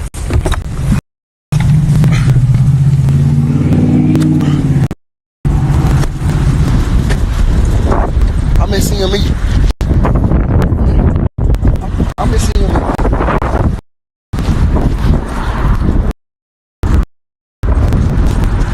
Mo3 would also post a story claiming that Freddie was just there, so he pulled up there, but suggesting that the IG live was cut short because his phone died on location. Apparently he didn't find anybody there when he pulled up, going on to question where the new CME HQ is located. And then he would take to live once more, asking where that new location is. Where the new shop at, blood? Tell me, blood, I'm gonna pop it. Nah, for real. Yeah. I just went to where you was at. Just rolling around in the car, said you was over there. Where the new at? And following that up with a story saying that Freddie and Yella are scared of him. Now clearly things were escalating to dangerous levels at this point, and naturally the public nature of this feud would soon drag others into the drama. Mo3's original live, he said that the beef between him and Freddie wasn't about Oak Cliff versus North Dallas because he has friends in Oak Cliff, even calling on the OGs to stick up for him. This not about no Oak Cliff, North Dallas. This not none of that. This about us and them. I got partners with him. I got like we heard we heard like so like I'll be already in there, bro. Like I'm already there. You capping? I need all the OG. I need all the OG stand up. This is an OG affair right now. Now after all of this went down, some Dallas OGs would go on Real Life for an interview denying that they were involved in Mo3's beef. With this apparently going on after a since deleted Say Cheese post suggested that Mo3 was banned from his own hood. After reportedly being banned from his own city from making a controversial diss record, Dallas rapper High Boy Mo3 returns to his hood in North Dallas. I didn't know he dropped something against Yella Beezy. You know, because we don't got nothing against Yella Beezy or Trap Boy. This ain't no Oak Cliff, North Dallas thing. On some shit you got going with Yella Beezy, man, we not going for that, bro. We ain't got nothing to do with Yella Beezy, a Trap Boy Freddie, and Mo3 beef. That's what that happened. We don't even know nothing about this. Following that, Mo3 appeared on a real-life interview of his own, denying claims made the previous day that he's not respected in the North, with Mo3 appearing surrounded by his own lineup of North Dallas goons and going on to call out blogs for posting fake news and instigating drama in the city. People say Mo3 can't come to North Dallas. You know how mad I be? Yeah. Who said I can't? What the They just don't put that on there like that, really like that, like somebody stand on that. That's straight up and down, fam. Bloggers is bloggers. I get mad every time a blogger put some the wrong up me. I get mad. I can't call. I can't do what I'm saying. Unfortunately, only a few weeks after this, violence would be sparked on the streets of Dallas once again, when on March the 13th, 2019, a friend of Mo3's by the name of James Browning Jr., aka Bubba, would be shot dead outside of a South Dallas convenience store, with the entire shooting captured on camera and broadcast on the news, but is way too violent to show you on YouTube. Following the murder, Go Yayo would gloat on Facebook saying Mo3 songs got his friends killed. Meanwhile, Mo3 would honor Bubba in posts saying that he was at big record label meetings thinking of nothing but his fallen friend. At this point, the beef is beginning to spiral out of control, with Mo3 running around seemingly pulling up on people and dragging the local OGs into the drama, seemingly completely unafraid of what the consequences might be. But strangely, awfully silent during this period was Yella Beezy, who decided to remain behind the scenes and not take the bait, moving in silence, focusing for the time being on his buzzing music career.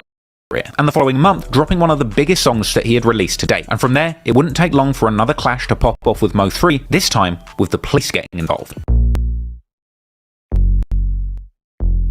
Following his recovery, the first big single that Yella Beezy dropped was the smash hit Back At It Again on March the 15th, 2019, with this track coming with big features from the likes of Quavo of the Migos and Gucci Mane. And a music video came out the following month, which to date has racked up close to 80 million views. This song would land on the Billboard Hot 100 charts too, peak number 78, and by the end of the year it was even certified gold. But the track also had some cryptic lyrics that referenced the tollway shooting and the beef in his city, with Yella Beezy rapping, "Last month I got shot, I went up on features, body for body, my dudes are some demons, we tit for tat, leave you busted and bleeding." This track was from his 2019 mixtape Back End Beezy also featured the track Restroom Occupied featuring Chris Brown. And despite the tension and close brush with death, by this point it seemed as if Yella Beezy was truly back at it again and taking his career to brave new heights. Meanwhile, Trap Boy Freddy was goading the opposition too, showing off a newly renovated Sprinter bus following Mo3's allegations of somebody having had their Sprinter shot up. In June 2019, Mo3 would release his new video for the track Alter Ego, aka Mo3 vs Osama. And this song would see Mo3 introduce the world to his new alter ego, Osama 3 Laden. Yeah, that's really what he called himself. Along with revealing his provocative, iced out Osama pistol chain that he would become synonymous with. This song would see Mo3 rapping back and forth between his two alter egos, Mo3 and Osama 3 Laden, his evil side, an apparent body-catching demon. Clearly Mo3 didn't mind playing the villain in his city, to the point where he would nickname him after one of the most hated terrorists in American history. And with that mindset, it's really no surprise that things would pop off once again between these Dallas rappers, with the next clash happening in July 2019, when allegedly a promoter attempted to book Mo3 and Yella Beezy to play the same concert, the 2019 Unruly Citizens Festival at the Ford Center. Mo3 would arrive to perform, being told by police he would not be allowed to enter the venue where Yella Beezy was, ultimately leading to him being arrested, with Mo3 broadcasting his own arrest on IG Live. What's your first name, sir? Melvin Noble. Nobos? N-O-B-L-E. Wow. Hey, what's your birthday? May 33rd. May 31st? 1992. That's your real birthday? Hey, tell him I'm on the show, bro. I ain't did nothing. I'm on the show. Just stay right there. I ain't did nothing. You're not in the show, dude. Huh? You're not in the show. When? Since when? You got canceled. I ain't know that, sir. Mo3 would be escorted from the venue in handcuffs, later taking to social media to mock the police and Yella Beezy for having him removed from the show, and suggesting that a flyer that had both Mo3 and Yella Beezy's names on it had been taken down from the internet, leading some skeptics to suggest that Mo3 was never booked to perform there at all. I ain't going in the show if he in the building. I ain't gonna do the show if he's still here. I told y'all it was a problem. My son fear for his safety. I need to get him out of here. Okay, we're gonna hit him with trespassing. Okay, we're gonna hit him with trespassing. Sir, you have a warrant, sir. You're not supposed to be here. What? Well, I got a warrant. Oh, now I'm tripping. Which one is it? Which one is it? I just can't do my show. Sir, you're not on the show since when? Since when I ain't on the show? Since when I ain't on the show? My name on the flyer. Oh, they took all the flyer out their page. So now people say he was never on the show, folks. I ain't got no beef and no rap. I don't know what y'all talking about. I came here to do a show. But they told us, we see you on the premises, gonna get you up out of here. Who told y'all that? Blake, you told me that Dallas gang unit called and said, y'all gotta take Mo3 off the show because he's a gang member. I thought whatchamacallit was neighborhood. I thought he was rolling 60 Crip. That don't make no sense, man. Come on, y'all killing me with these lies, man. Y'all sit there and book me for the show. Had all my people fans buy tickets. I wasn't even there 20 minutes. Now, various versions of the flyer with Mo3's name have been posted online, but Yella Beezy himself would also claim that this was a fake flyer, suggesting that Mo3 cannot get booked anywhere or make money like him, suggesting that Mo3's whole narrative of getting thrown out of the show was fake, basically suggesting that the whole arrest was just a gimmick to try and get attention, basically a publicity stunt. Let's get one thing straight. You is f***ed up and can't get booked nowhere, so y'all trying to play these stupid kumbaya game, making fake flyers, trying to get people to think that we cool and shit ain't sweet on this end. Ain't now nigga on the same motherfucking flyers as me at all. You know what I'm saying? If you really booked on a motherfucking flyer, show your contracts. Everybody gotta have contracts when you getting paid for a show or you doing free shows. If you was on the show, why the f*** you walking through the front of the building? Everybody know when you're an artist, you walk through the back of the building. So why don't you walk through the front of them if you own the show? Man, come on, man, you just playing games, man. Ain't nobody want even around the vicinity of the venue when you just try to pull up. Out of all the shows we've been doing in Dallas, we do shows all across Dallas, Fort Worth, all this shit. Why the f would you go to the one that's in Frisco when you know they're gonna have a whole bunch of police, but you can be safe? You so focused on trying to ride my wave and try to look at my motherfucking pocket, you can't do your own shit. You know what I'm saying? Like all that publicity, it's not gonna get you nowhere. You trying to come off gimmicks. That's why you can't come up because gimmicks don't last long. That's why I ain't with y'all. The whole city know you was hoes. The whole city know you. All y'all want to do is pull publicity stunts. Ain't about you solid, man. That's why you can't get past. Cause you trying to come up out gimmicks instead of being authentic with the you trying to watch what's going on over here. Mad at the paper, man. I ain't worried what the fuck I'm worried about who trying to do free shows. I got 70,000 this week off shows. I done made 70 this week off shows. So why the fuck am I worried about who trying to do show for free? Trapboy Freddy would also take to social media to call Mo3's arrest a publicity stunt. A publicity stunt. Oh, look at the fire. I want to be relevant. Dumb. Hey, let me be with them. Look at that over there. Hey, you ain't one of those shit. Go on the other side. I really don't think you went there. Me personally, I don't think you went there. But if you did for trespass and whatever, man, come on, suck it up, man. No bun out there. What ass? That's a misdemeanor, bro. 2 days after that incident, a clip would be posted to Vlad TV where Vlad asks Yella Beezy about the beef with Mo3, with Yella Beezy claiming to have no idea who Mo3 is, also denying having ever heard Mo3's diss song 219. After we did the interview with you, I interviewed Mo3. Who? Mo3. I don't know who that is. Where you from? I think he's from the same place you're from. Same area. Dallas? Yeah. I don't know him. Never heard of him? I know everybody from my city make no. Mo3 dropped a song called 219. Some people say it's a diss song towards you. I ain't never heard it. Clearly Mo3 was still feeling sore about what had happened at the venue, and no doubt Yella Beezy denying his existence only angered him more. So the following day, on July the 30th, 2019, Mo3 releases a music video for the track Let Me Find Out, where he appeared to go at Yella Beezy directly, referencing being ejected from that concert where they were both supposed to play together, suggesting that the police recommended he leave due to Beezy not wanting him there, with Mo3 suggesting that he had lied to police, saying that he was friends with Beezy to try and get in the venue, and saying that he plans to shoot every diamond off his teeth, as well as once again referencing that shooting on the highway, and lyrics suggesting that Beezy had told his team that he wasn't going to the show if Mo3 was there, alleging that his manager had called and said that it wouldn't be safe. And he would even say on the outro of the track that the promoter had asked if it was okay to put Mo3 and Beezy on the same show, with Mo3 suggesting that he had no problem with it, and suggesting that the promoter had asked Beezy whether they could be in the same venue together, allegedly he had said that he doesn't want to be with 50 feet of Mo3. The day this track dropped, Go Yayo would take to Facebook to diss Mo3, and at some point Mo3 would take to IG Live once again to rant about his recent beefs in the city for close to an hour. First off, rebuffing claims that his arrest at the Ford Center was a publicity stunt, and saying that everybody will owe him an apology after he exposes the facts on live. Always it's a publicity stunt. If you was one of them in the comments before I'm finna expose you, please apologize to this. He would go on to show a flyer and an Instagram post confirming that he was indeed booked for the show. Who I was on the phone with? I was on the phone with unruly citizens. That's who, you know, the concert at the Ford Center. Unruly. Let me show you, man. So, you know, unruly. There they go. Unruly. Mo3 would explain that there were 4 promoters, and that one of 4 promoters claimed that Beezy called them and said that he doesn't want Mo3 to be there. You got a couple members of Unruly, it's like a group of them. At first, we had 3 of them saying, okay, cool, it's good for the show. And then you got this one saying, man, I don't like saying he rapping.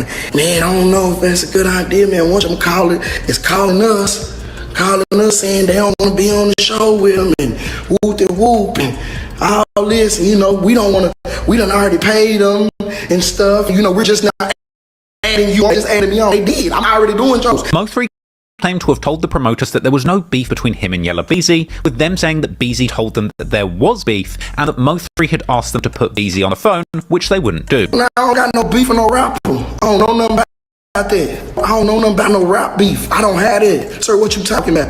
Man, he said that y'all got a problem. He said that. Let me talk to him. Put him on the phone. Nah, we can't do that. Man, just put us on the phone, man. This business.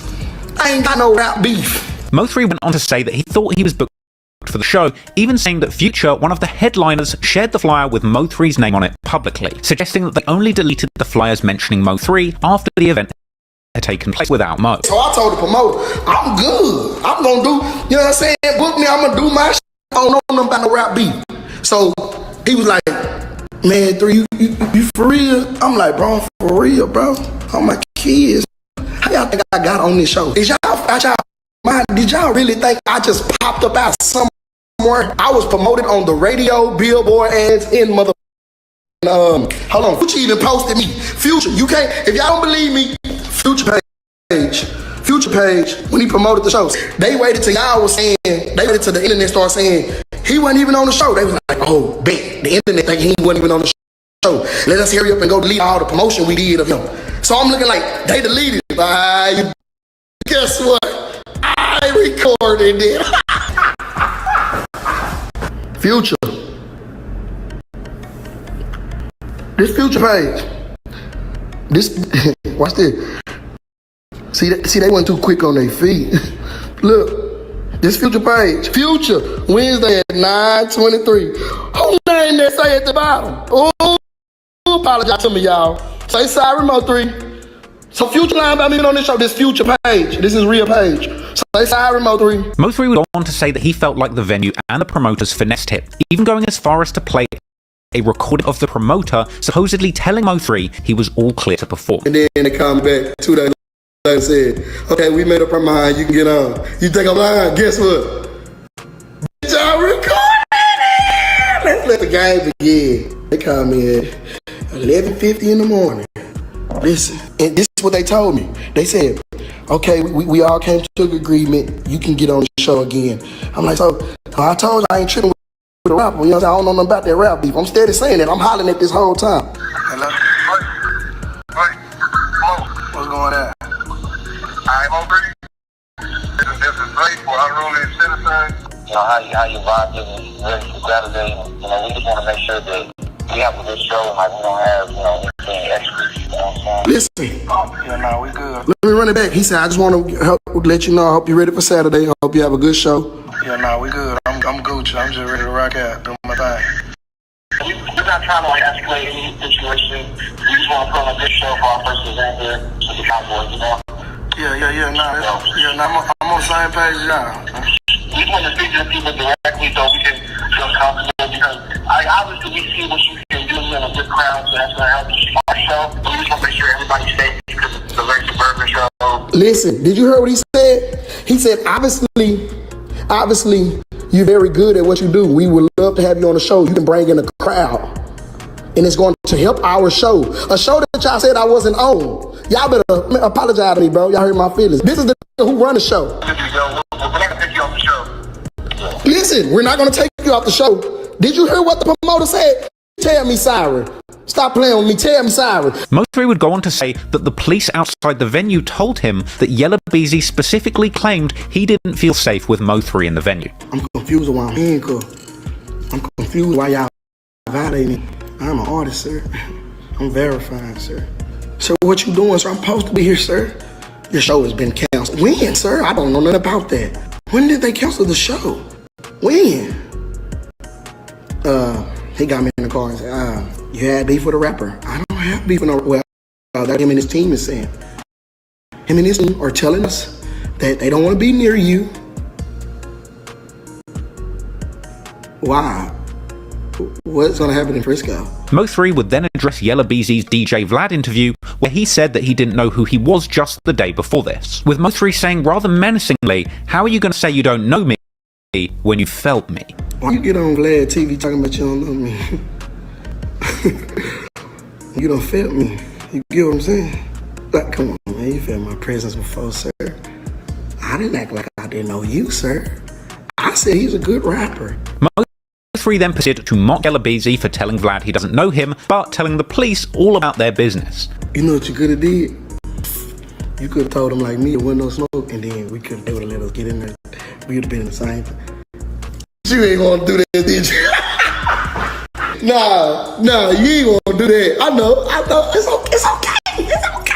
It's okay. I ain't mad at you. I ain't mad at you. Nah, I ain't mad at you. Don't just believe with you. You made me look like a liar. You made me look like a liar to the cops, man. Because I sit up there and I was trying to, keep it real and say that it was not any beef, because I don't even know anything about no beef. And you went right over there with your little light skin and you told those folks it was some smoke. You told those folks you cannot be by me. Sir, you were sweating, sir. They told me, sir, you were sweating, sir. Sir, I would have loved to see you sweat. Now, to be fair, MO3 does kind of go on to contradict himself here, playing a call that apparently shows the promoter telling him that he was being taken off the show because of his gang ties. MO3, we gotta put you off the show. I say, what? What you mean you gotta put me off the show? Because you're a gang member. I said, isn't whatchamacallit, Crip? I said, do y'all have something against Bloods? I didn't know it was illegal to be a gang member. As long as you're not doing gang member crimes, it's okay. You have the freedom of speech and freedom to represent whatever you want to represent. You know, they got Ku Klux Klan out here. 50 Cent was gang banging once upon a time. He's successful. Sir, I'm not comprehending Lil Wayne. I always say, so woo. He's successful. Y'all think I'm lying? They said I could cook because I was a gang member. Guess what? I recorded it. That is gang. Oh, gang unit police. They said the Dallas gang unit police called them and said, y'all have gang members on y'all show. And they said who? And I guess I'm the only gang member. So they had to take me off, but I thought whatchamacallit was a 6-0 neighborhood Crip. Right? That don't, come on, man.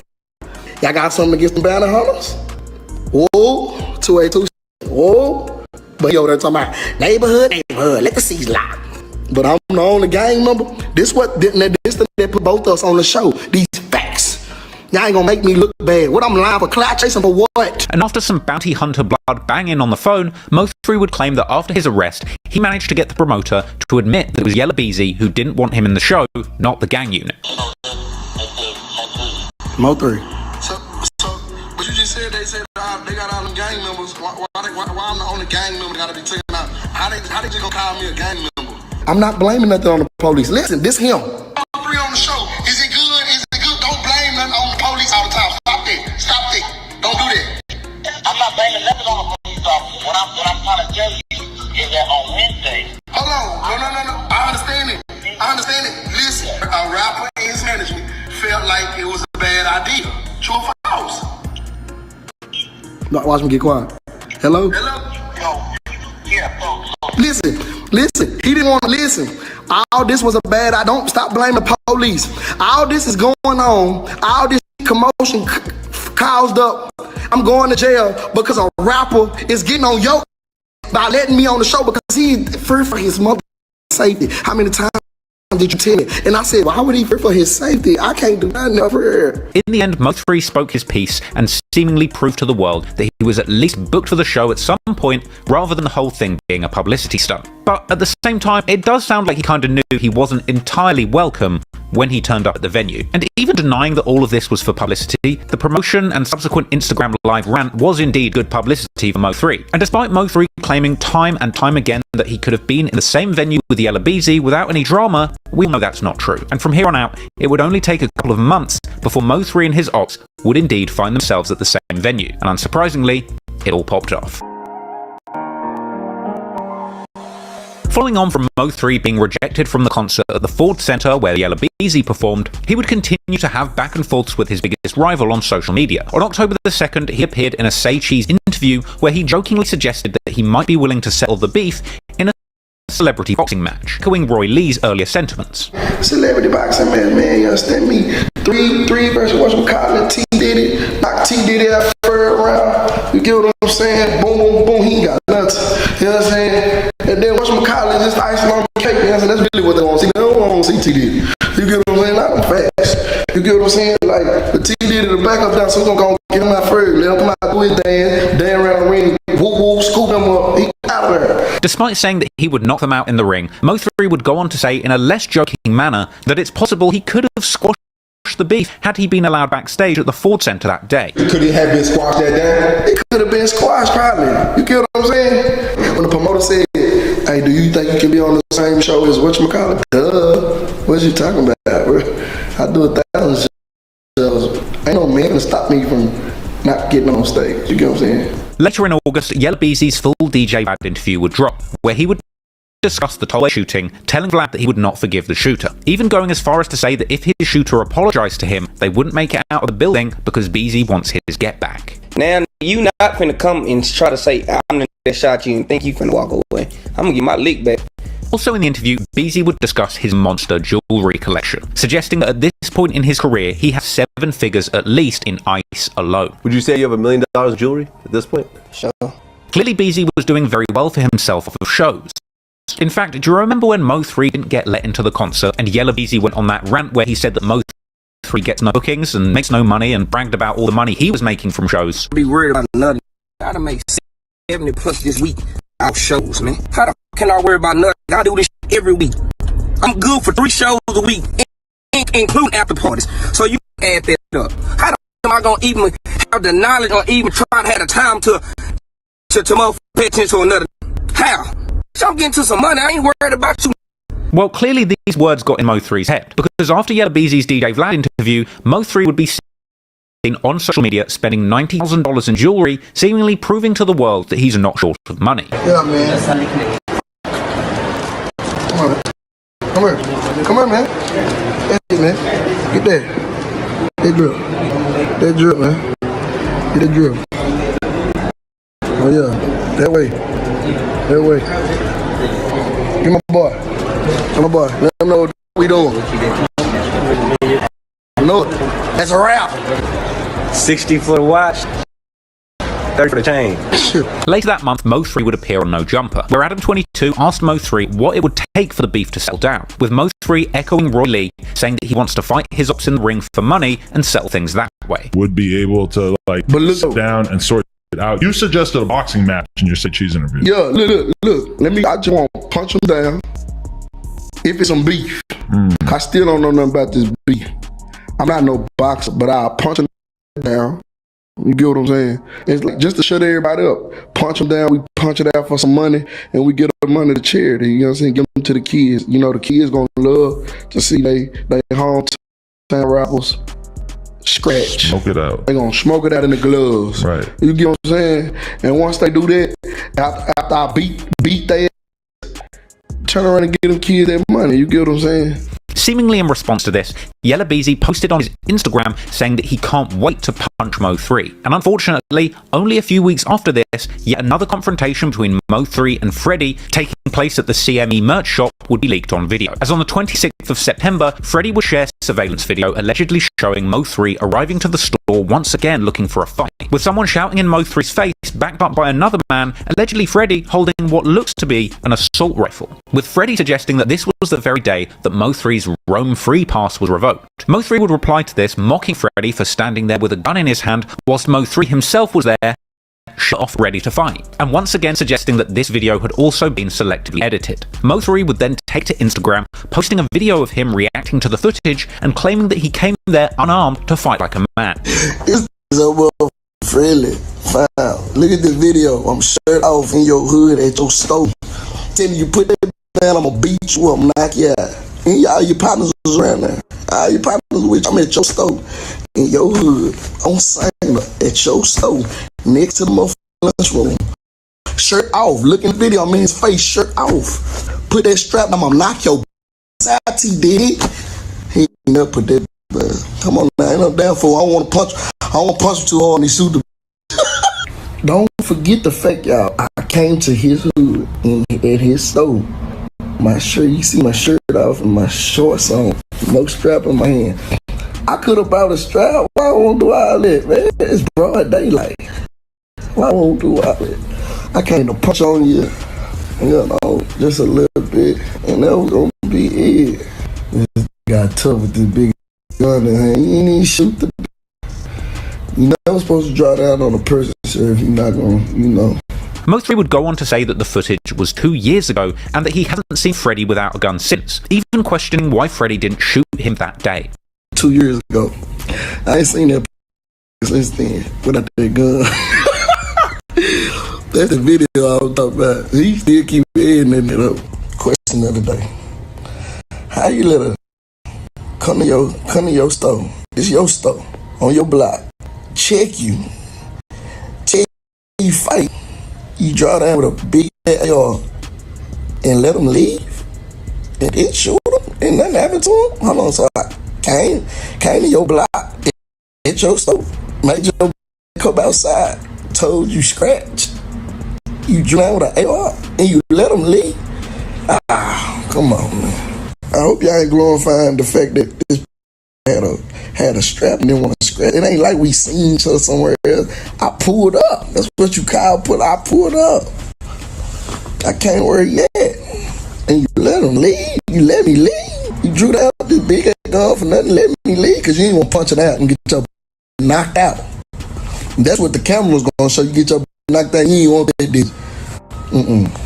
You got a reputation of hold. Clearly, Mo3 was looking for Freddie to engage in a fist fight rather than a gunfight, and the following month he would finally get what he was looking for. Because at the 2019 Dallas State Fair in October, there was an altercation where Trap Boy Freddie allegedly caught Mo3's manager Brandon Rainwater lacking at the fair and started a mass brawl. Grainy footage would later surface of the incident, which is too violent to show you on YouTube, but it would purport to show somebody being sucker punched before a mass brawl broke out in the middle of the fair, with it being suggested that the person who was initially rushed and punched being Brandon Rainwater himself. Following the supposed fight, Trap Boy Freddie would post from the fair telling Mo3 that his partner was getting beaten up. Hey, man, get to the fight. Your partner's already getting the wheel. And sometime later, Freddie would post saying just how happy he was to finally punch someone with his big rings. Oh, I finally got to hit a with the mother rings.